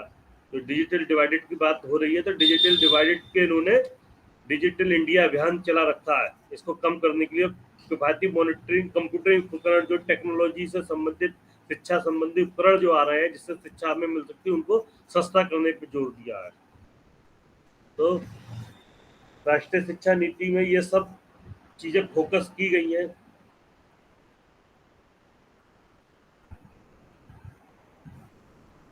ऑनलाइन प्रभावी ऑनलाइन शिक्षक बनने के लिए या प्रशिक्षक बनने के लिए शिक्षकों को सही प्रशिक्षण और उनका विकास पर भी फोकस किया गया। आगे चल के मुझे लगता है सभी स्तर पर, चाहे प्राइमरी, माध्यमिक, डिग्री, सभी प्रकार के शिक्षकों को डिजिटल शिक्षा संबंधी ट्रेनिंग दी जाएगी। हो सकता है विकास जी ट्रेनिंग चल भी रही हो, शुरुआत हुई क्या ट्रेनिंग की साइट पे प्राइमरी स्तर पर? ये सर जो आजकल जो training CPT continuous professional development की जो डिस्ट्रिक्ट की ट्रेनिंग होती है उसके डिजाइन में रखा गया है। तो मतलब जो दीक्षा की प्लेटफॉर्म पे जो कोर्स बनाए गए हैं तो सब टीचरों को मंथली उन कोर्स को करना होता है, वो सर्टिफिकेट उनके जनरेट होते हैं। और जैसे अभी ट्रेनिंग के प्लान बन रहे हैं उनके, तो ट्रेनिंग्स में भी दीक्षा के द्वारा बहुत ज़्यादा कोर्स है और प्री टेस्ट पोस्ट टेस्ट का यूज किया जा रहा है। तो टेक्नोलॉजी के इन्वॉल्वमेंट पे हर सत्रों में या जितने भी tele conferencing, video conferencing, Zoom session, YouTube session, seminar, webinar, इन सभी माध्यमों का प्रयोग करते हुए कोशिश की जा रही है कि कैसे जो समस्याएं गंभीर, अभी मानिक जी बार बार उठा रहे थे कि नहीं सीख पा रहे हैं, ड्रॉप आउट है, इन सब पे सोचना शुरू हुआ है। पर ये समस्याएं इतनी व्यापक हैं कि ये भी इतनी जल्दी से मतलब हर एक को इसमें पार्टिसिपेट, जैसे जो लोकल समस्या है ना, तो एजुकेशन पॉलिसी लेवल पर समाधान उसका मुश्किल है, गाइडलाइन मिल जाएगी। तो असम के बच्चों की नीड समझ के उनकी लैंग्वेज में कोई कंटेंट कौन बना सकता है, तो वो दिल्ली से नहीं बन सकता है। तो वहीं के लोगों को जो एजुकेशन टेक्नोलॉजी को सीखें और इस तरह के जो कोर्स एनसीईआरटी बना रही है, निष्ठा द्वारा तैयार हो रहे हैं, ये स्टेट द्वारा, उन्हें कस्टमाइज करने की जरूरत होगी। तो जैसे मैं कोर्स कर रहा हूँ तो मैं अपने लोकल परिस्थिति को हिंदी में, जैसे आप देखें इंग्लिश में बड़ा अच्छा मटेरियल मिल जाता है यूट्यूब वगैरह पे या ऑनलाइन में कोर्स मिल जाते हैं। हिंदी इतनी व्यापक भाषा है एक लेवल की, उसमें भी नहीं मिलते हैं। पर क्षेत्रीय भाषा की बात आए, जो आप मानिक जी से पूछूं, मैं कृष्णा जी से पूछूं, उनकी लोकल लैंग्वेज में अच्छे कोर्स, अच्छा मटेरियल मिलेगा ही नहीं, तो वो बच्चे कैसे सीखेंगे जो ड्रॉप आउट हो गए हैं, जो जिन बच्चों की हम बात कर रहे हैं। तो ये उस लेवल के लोगों को बनाने होंगे, उनके लिए क्रिएट करने होंगे। इसकी पॉलिसी में केवल कवायद की जा सकती है, बना के नहीं दे सकते पॉलिसी मेकर। तो वो ग्राउंड लेवल पे उनको फंड या कुछ इस तरह के हेल्प ही की जा सकती है। एक एग्जाम्पल है, कम्युनिटी रेडियो सेंटर का आजकल चलन बढ़ा है।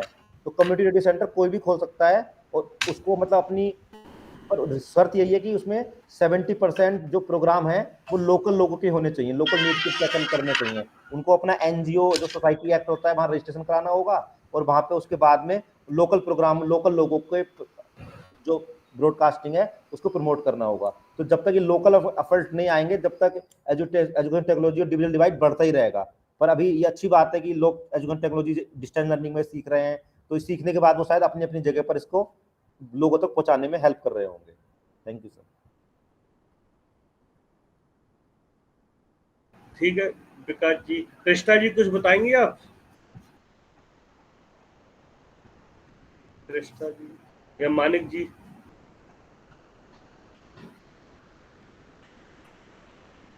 अरे सर, मैं कुछ जस्ट पूछना चाहता हूँ सर।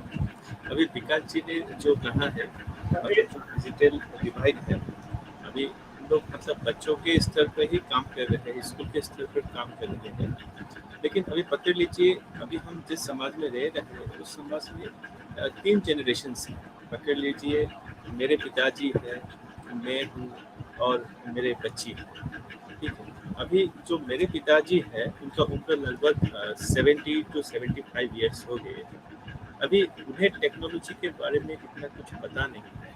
अभी ये जो मेरे पिताजी, अभी मेरा बच्ची है, उनको स्मार्टफोन के बारे में पता है, वो चला पाती है, वो उसमें मतलब कुछ प्लेटफॉर्म में जाके और स्कूल का क्लासेस भी करती है। ये जो जनरेशन गैप है ड्यू टू डिजिटल डिवाइड ये क्रिएट हुआ है, उसको किस प्रकार से मतलब मिटिगेट किया जा सकता है?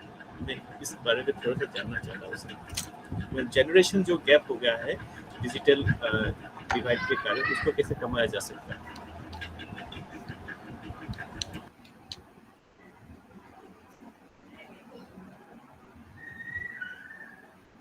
तो डिजिटल गैप है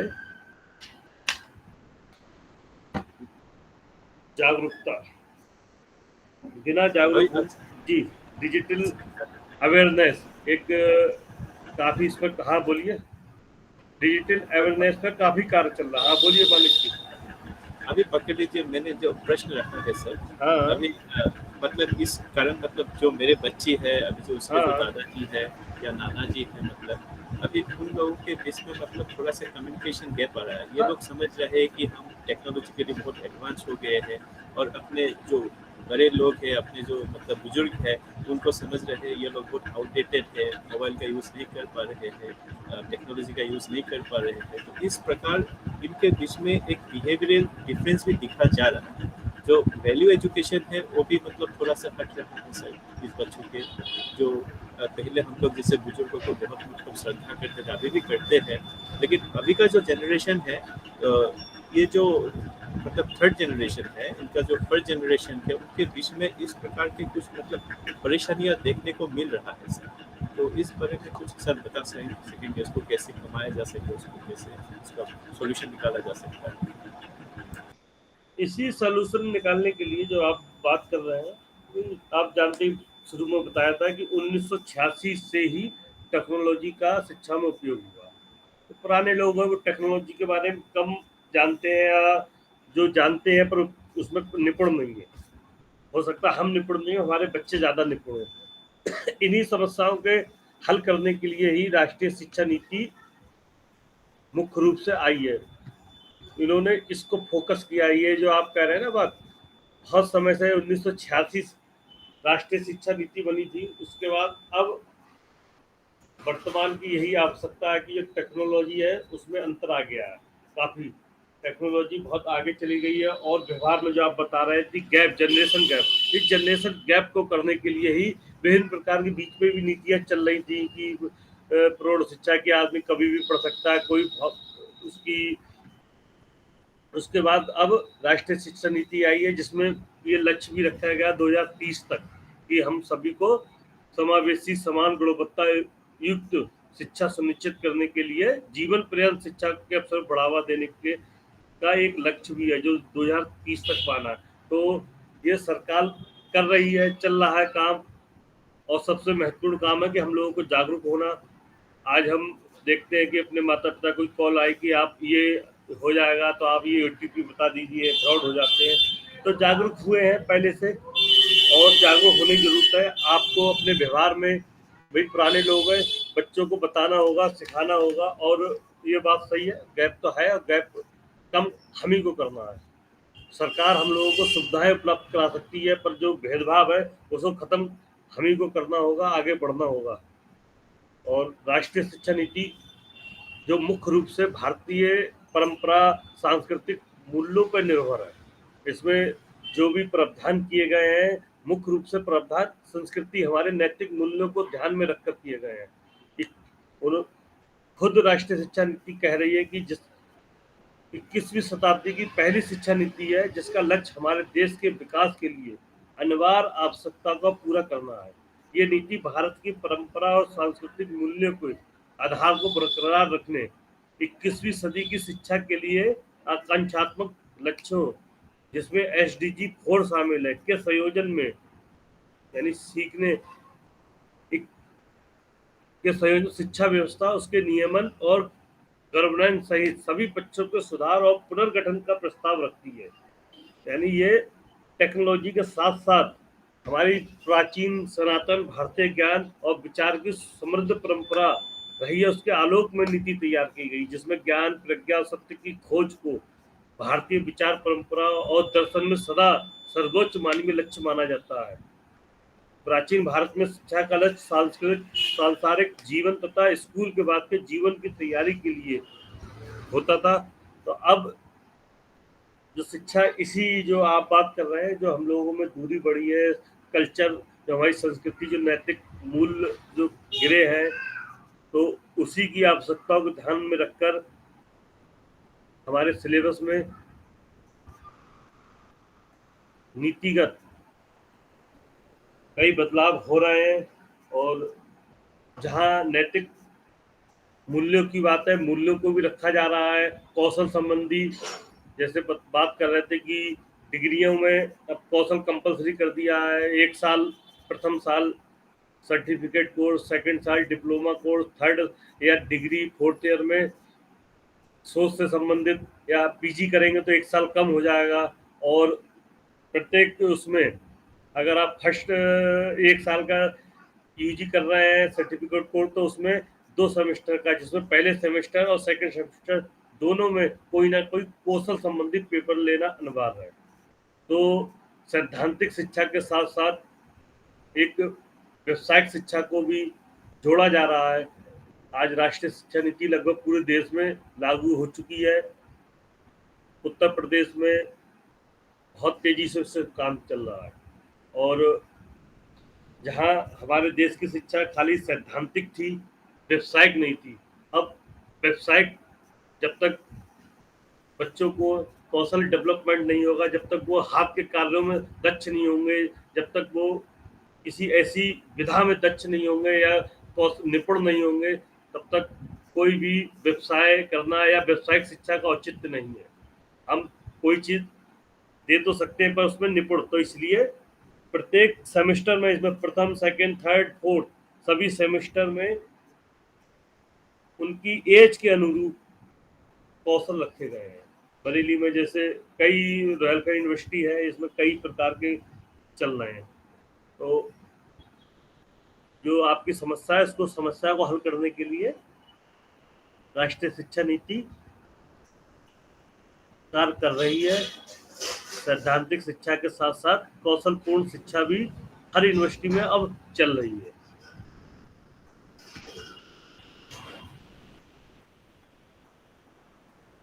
सर, डिजिटल डिवाइड में जेंडर गैप कैसे आते हैं और उसमें क्या चैलेंजेस हम फेस करते हैं? डिजिटल डिवाइड में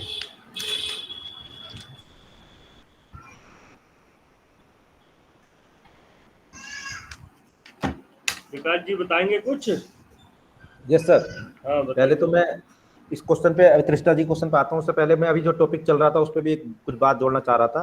तो मानिक जी को एक बार धन्यवाद देना चाहता हूँ, उन्होंने इतना महत्वपूर्ण इशू को सबके सामने हमारे लेके आए। वो जो जनरेशन गैप की बात की, तो उसमें मुझे लगता है कि मैं एग्जाम्पल देता हूँ कि पहले जब मैं अपने घर पे बात करता था अपने फादर के लिए कि आपको मैं फोन, स्मार्टफोन यूज कर लो, आप वो पहले नोकिया टाइप के बटन वाले फोन यूज करते थे, तो वो एग्री नहीं हो रहे थे। वो कह रहे थे मुझे क्या जरूरत है, मेरा काम तो इसी, मुझे कॉल करनी होती है, चल जाता है। तो काफी उन्हें कन्विंस किया कि नहीं नहीं ले लो, फिर दिलवाई दिया कि आप कॉल करनी होती है, पर कॉल इससे भी कर सकते हो।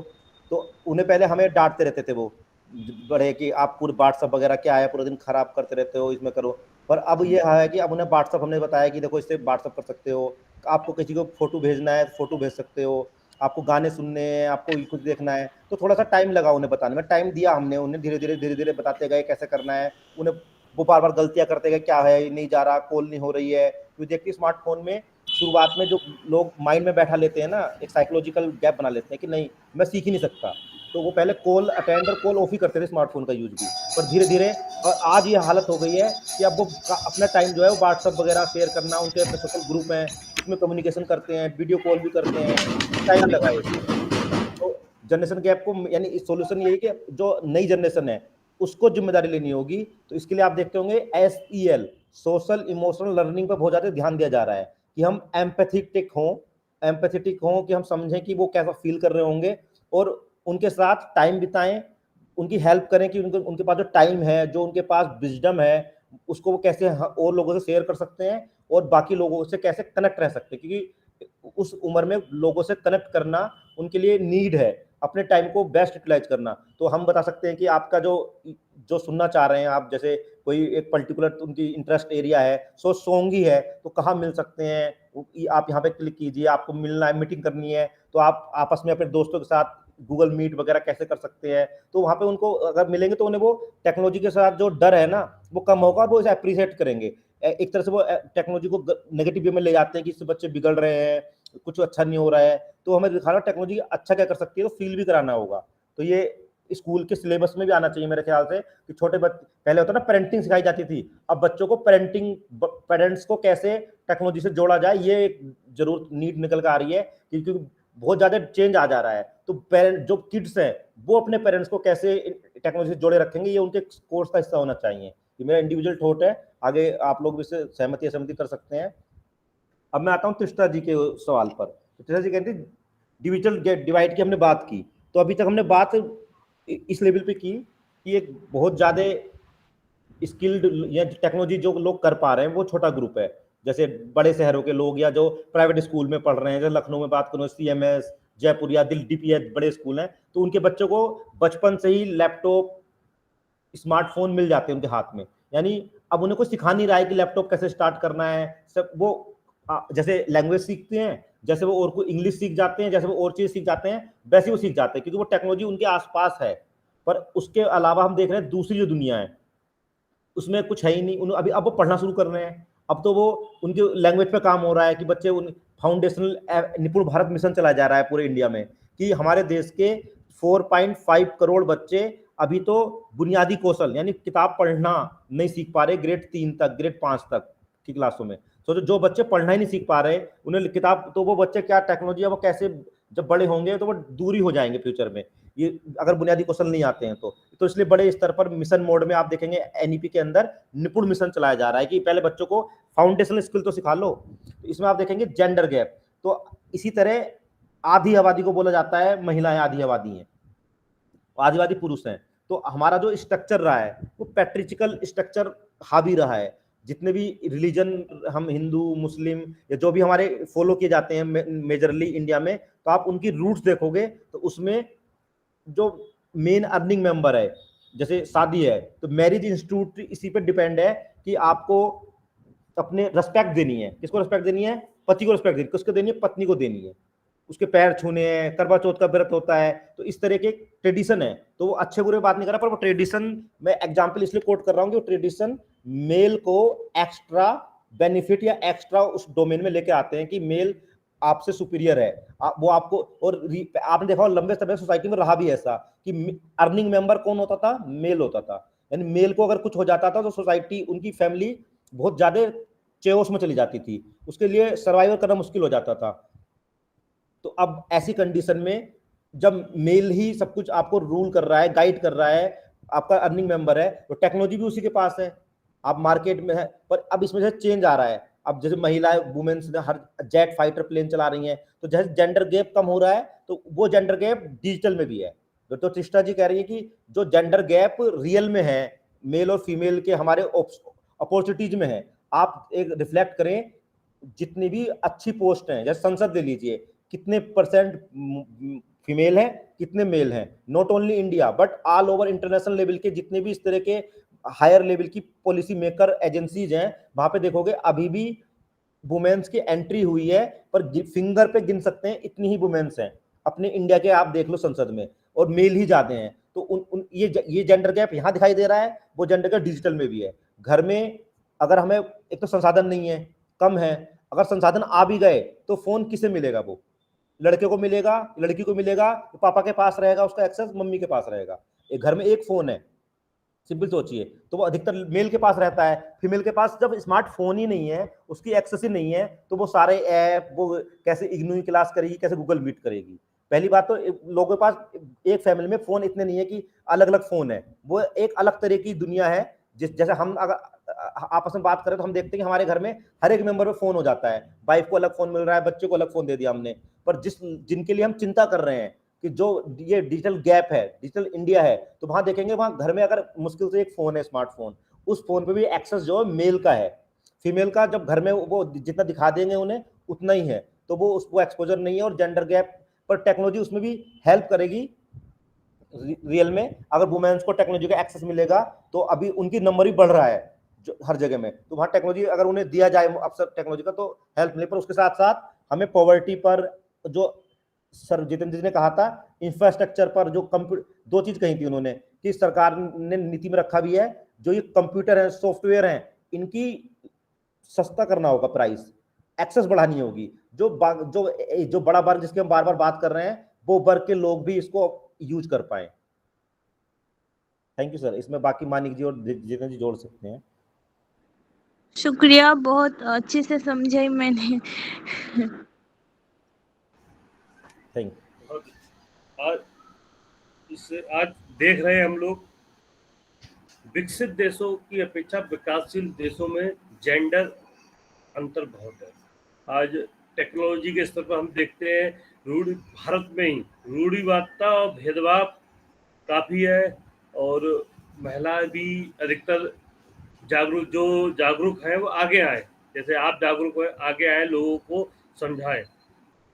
एशिया में सबसे ज़्यादा भेदभाव हो रहा है।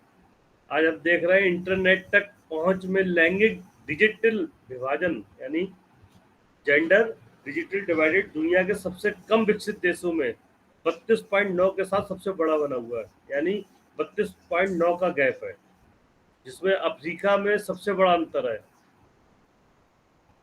मोबाइल फोन के स्वामित्व में मामले में लिंग डिजिटल विभाजन दक्षिण एशिया में सबसे अधिक स्पष्ट है, जहां पुरुषों की तुलना में महिलाओं के पास फोन रखने की संभावना 26% कम है। तो हमको भी जागरूक होना पड़ेगा, और महिलाओं को, और जो अफोर्डेबल जो भी बात चल रही थी कि सस्ती होंगी ये चीज़ें तो हर कोई ले पाए, एक तो महंगी होती हैं इसलिए नहीं ले पाते, कुछ भेदभाव होता है, तो ये अंतर खत्म होगा। राष्ट्रीय शिक्षा नीति इस पर काम कर रही है, और भारत में ही अब जागरूकता है, ऐसा नहीं जागरूक नहीं है, जागरूकता है, आ रही है हल्के हल्के, पहले से बहुत ज़्यादा गर्ल्स अब आगे आ रही हैं, जागरूक हो रही हैं। स्वयं को हमको बदलना होगा, हम लोगों को स्वयं नहीं बदलना है। सारी अपेक्षाएं, कोई नीति हो, कोई योजनाएं हो, या एक सरकार करे, स्वयं को भी हमें बदलना होगा। स्वयं अगर हम मोबाइल चलाना जानते, जैसे हम आपस में टीचर हैं, मान लीजिए कहीं जाते हैं, किसी को नहीं आता, बहुत से टीचर होते हैं बताते नहीं टेक्नोलॉजी के बारे में, ये फोन में ये, और बहुत से टीचर होते हैं जैसे कहूँ कि ये दिक्कत आई है, ये सॉफ्टवेयर यूज कर लो, ये टेक्नोलॉजी यूज कर लो, यानी जागरूक करना भी होगा और भेदभाव खत्म करना होगा।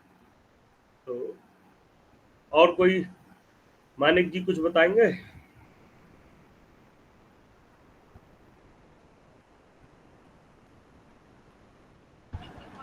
सर मैं थोड़ा मतलब ये जो new education policy, national education policy 2020 है, इसमें जो मतलब टीचर्स प्रोफेशनल डेवलपमेंट, जो कंटिन्यूअस प्रोफेशनल डेवलपमेंट CPD, विकास सर जी कुछ कह रहे थे।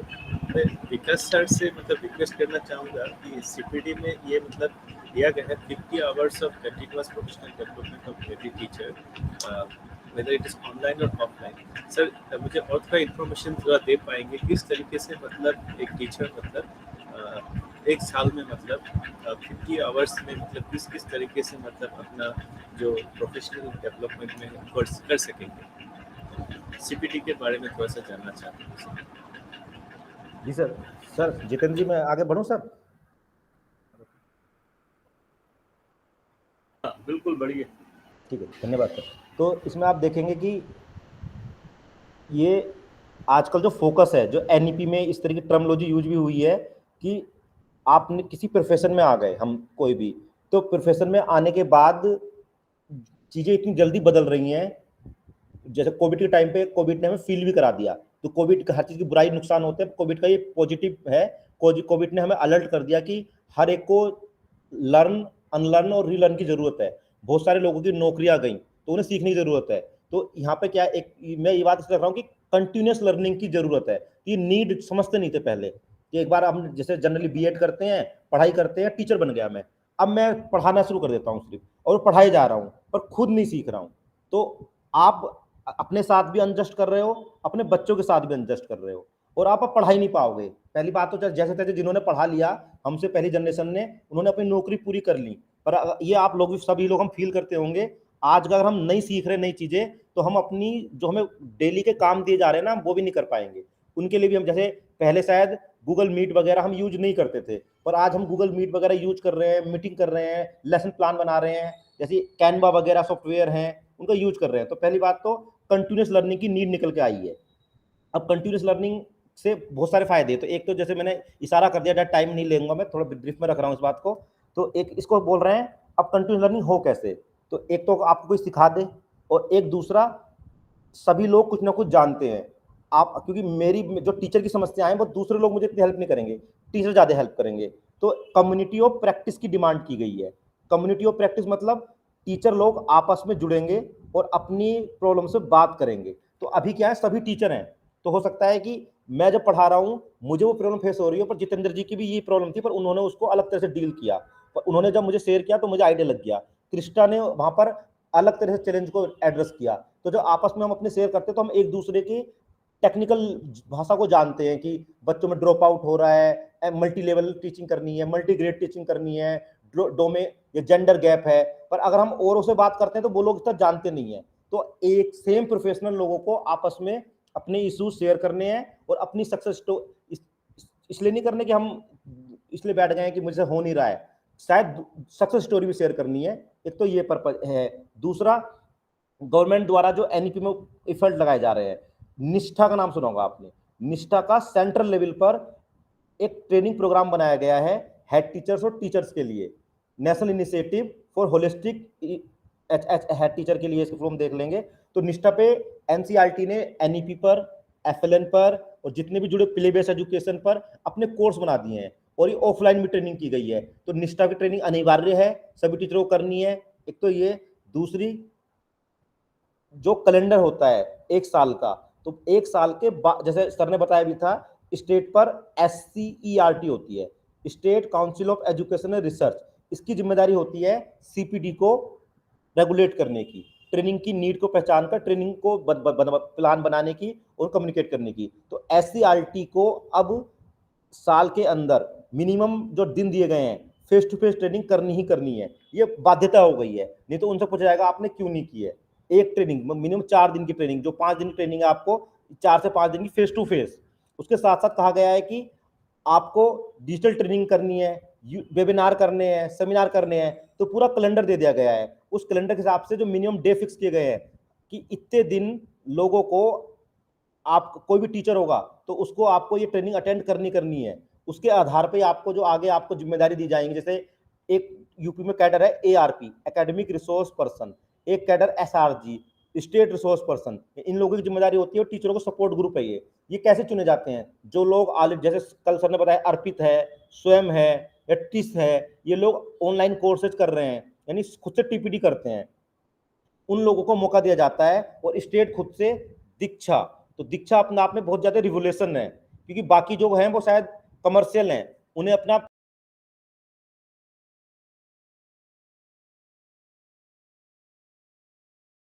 प्रॉफिट है। इसके सारे जो भी आप देखेंगे, आप इनकी वीडियो यूज कर सकते हो, उन वीडियो को कस्टमाइज कर सकते हो। अभी हम शायद अगले सत्रों में कहीं जाएंगे, देखेंगे, उसको बोलते हैं क्रिएटिव कॉमन लाइसेंस के अंतर्गत वीडियो बनाई जा रही हैं, कोर्स बनाए जा रहे हैं। तो इसको मॉडिफाई किया जा सकता है, रीयूज किया जा सकता है, अपनी अपनी हम कर सकते, छूट दी जा रही है दीक्षा के कोर्स को, निष्ठा के कोर्स को, NCERT कोर्स को।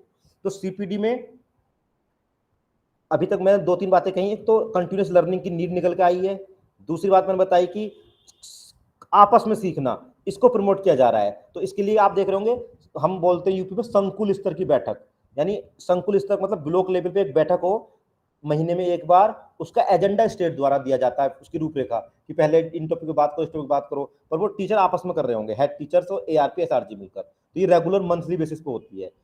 इसके बाद स्टेट पर एक ट्रेनिंग डिजाइन होता है, वो 4 to 5 डेज का होगा, जो सब टीचर को करनी होगी। तो पहले मास्टर ट्रेनर को ट्रेन किया जाता है, फिर SRG ARP को ट्रेन किया जाता है, फिर SRG ARP डिस्ट्रिक्ट लेवल पर, ब्लॉक लेवल पर सभी को कर रहे होते हैं। इसके साथ साथ डिजिटल ट्रेनिंग रेगुलर चल रही होती है। तो अभी ये स्ट्रक्चर है जो CPD में टीचर की हेल्प कर रहा होता है। मैंने यूपी के दृष्टिकोण ज्यादा बताया कि यूपी में मैं काम करता हूं, पर सिमिलर स्ट्रक्चर हर जगह होता है और स्टेट में भी। होप आपको यूजफुल लगी होगी information Manik ji. Thank you Vikas ji, बहुत अच्छा लगा। Thank you. Thank you. अभी MHRD जो राष्ट्रीय शिक्षा नीति आई है उसमें राष्ट्रीय अनुसंधान फाउंडेशन द्वारा प्रौद्योगिकी के क्षेत्र में, सुना NRF, national research foundation, yes sir. हाँ, ये नया स्थापित हो रहा है और इसके माध्यम से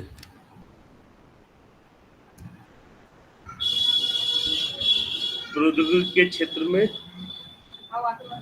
अनुसंधान का प्रारंभ या विस्तार किया जाएगा।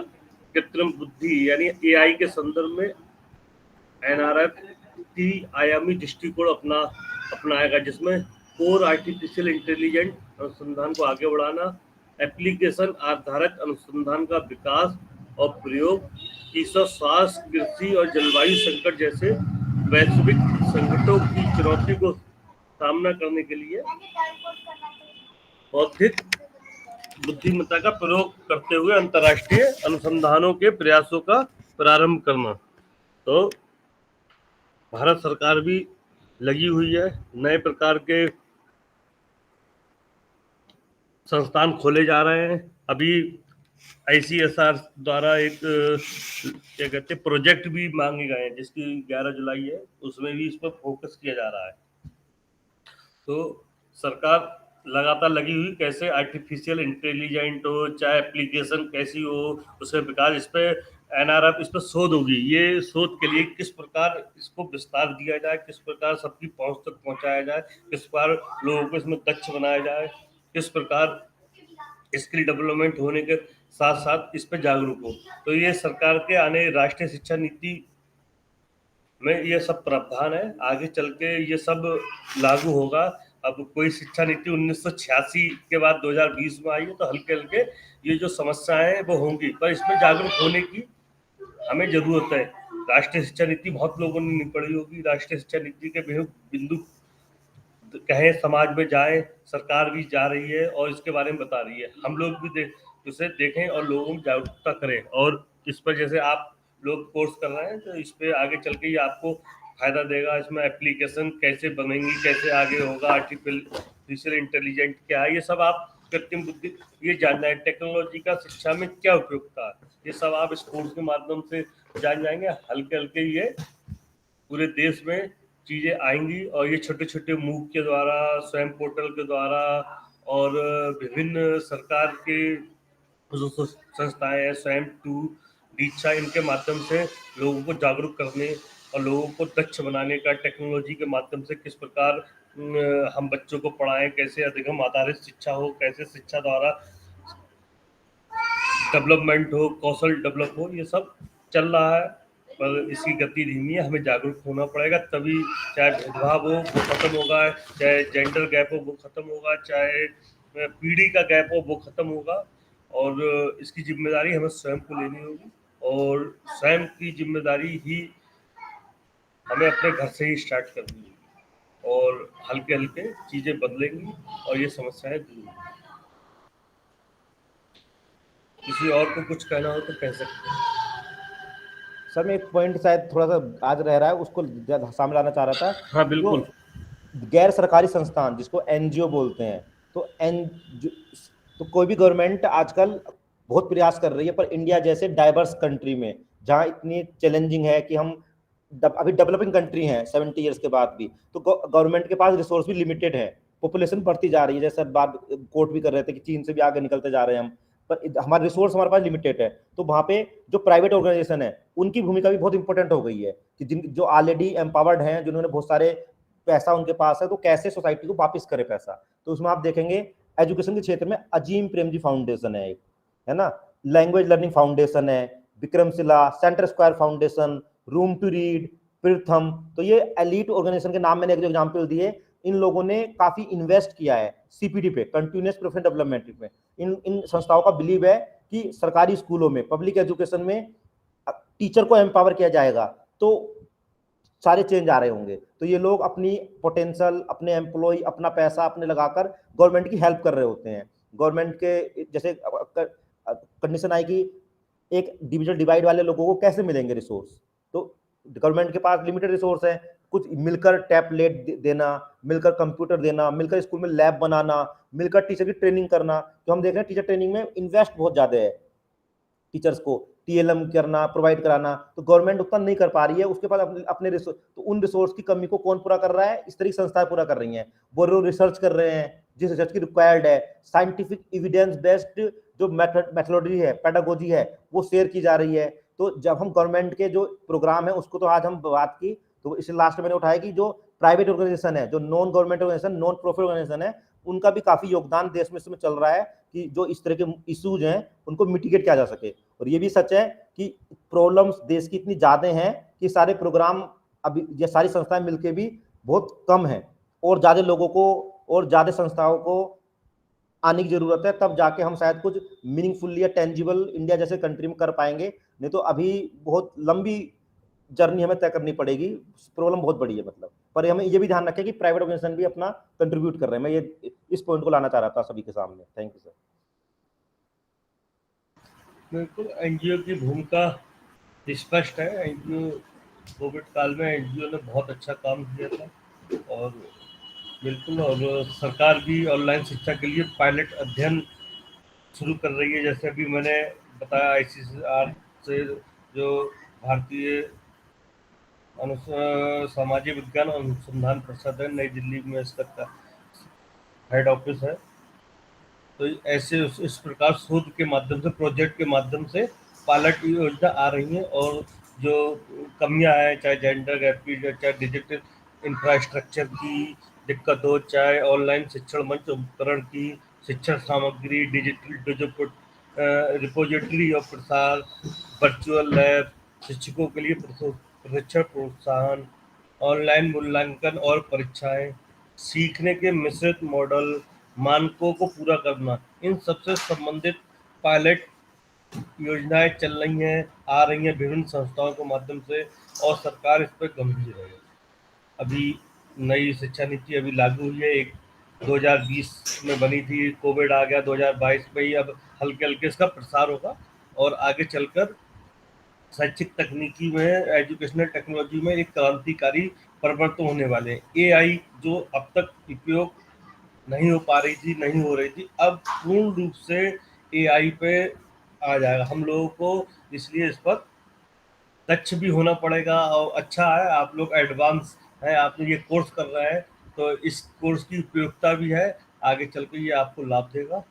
और आज 4 सेशन लगभग पूरे हो गए इस MES 31 के, और आगे फिर 32 का कोई और टीचर फैसिलिटेटर जोड़ेगा। किसी को कुछ कहना है तो कह सकता है। मैं सर लास्ट में ये कहना चाह रहा था कि हम मानिक जी हैं, तिस्ता जी हैं, या और भी स्टूडेंट हैं, तो डिस्टेंस एजुकेशन में काफ़ी दिक्कत आ जाती है, जैसे पता ही नहीं चलता है कब क्या हो रहा है। तो अगर हमें, आप भी अगर हमारे साथ जुड़ना चाहें तो हम आपसे परमिशन लेना चाहते हैं, तो आप सब ग्रुप बनाएं, और इम्पोर्टेंट इन्फॉर्मेशन हमें आपस में पूरा कोर्स में हेल्प होगी।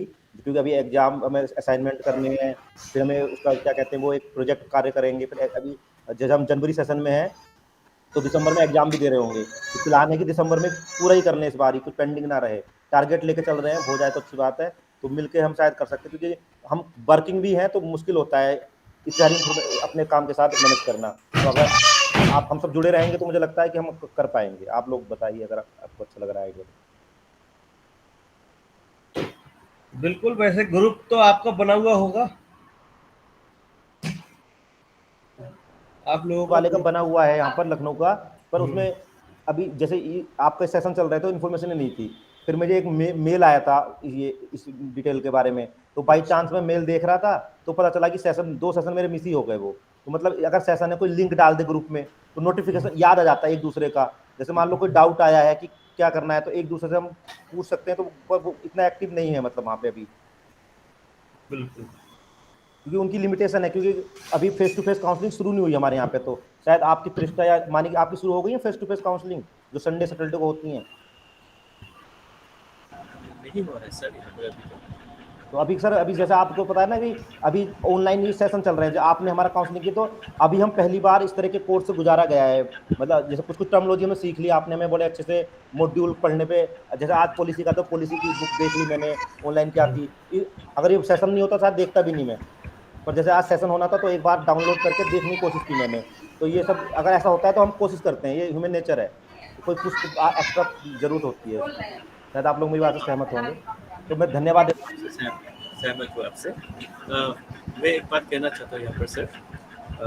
मैं मतलब जिस सेंटर से मतलब कोर्स कर रहा हूँ, यहाँ पर हमारा सेंटर नहीं है, हमारा सेंटर जोरहाट में है, वो हमारे घर से बहुत दूर है, जाने के लिए लगभग 7-8 घंटा लगता है गाड़ी में। तो फेस टू फेस मतलब काउंसलिंग करना मतलब मेरे संभव में नहीं है मतलब। तो ये जो है, जो रीजनल सेंटर कंडक्ट कर रहा है ये कोर्स, तो रीजनल सेंटर मतलब फेस टू फेस जो आपका काउंसलिंग है वो प्रोवाइड नहीं कर रही है, वो सिर्फ मतलब ये ऑनलाइन के ऊपर ही हमको डिपेंड करना पड़ेगा। आप टेलीफोनिक वार्ता करके कंफर्म कर सकते हैं रीजनल सेंटर से, अपनी समस्या बता सकते हैं, निर्णय उन्हीं को लेना है। मैंने फ़ोन किया था, ये लोग बोल रहे हैं कि ये जो होगा आपका जो मेन सेंटर है वही डिसाइड करेंगे काउंसलिंग कैसे दिया जाएगा, तो हम लोग तो नहीं दे पाएंगे। एक बार मैंने उनसे पूछा था तो उन्होंने ऐसा ही कहा। हर रीजनल सेंटर, हर सेंटर चाहता है कि आपको यही टेक्नोलॉजी का उपयोग करके कम समय में ज़्यादा दिया जाए वो, तो इसलिए जहाँ तक है संभावना आपकी समस्या जरूर हल होगी। और किसी को कुछ कहना है? सत्र 7 बजने वाले हैं, सभी लोग जुड़े, इसके लिए बहुत बहुत धन्यवाद। और 4 दिन पता नहीं लगे कैसे कट गए, और आपके बीच में अच्छा रहा। थैंक यू सर, आपसे बहुत सीखने को मिला। Thank you very much for taking this session sir, thank you. सभी को धन्यवाद, और साथियों आपको भी धन्यवाद, आपकी वजह से सत्र अच्छा चले। Thank you very much. Thank you. ठीक है, ओके, सभी को नमस्कार, गुड बाय।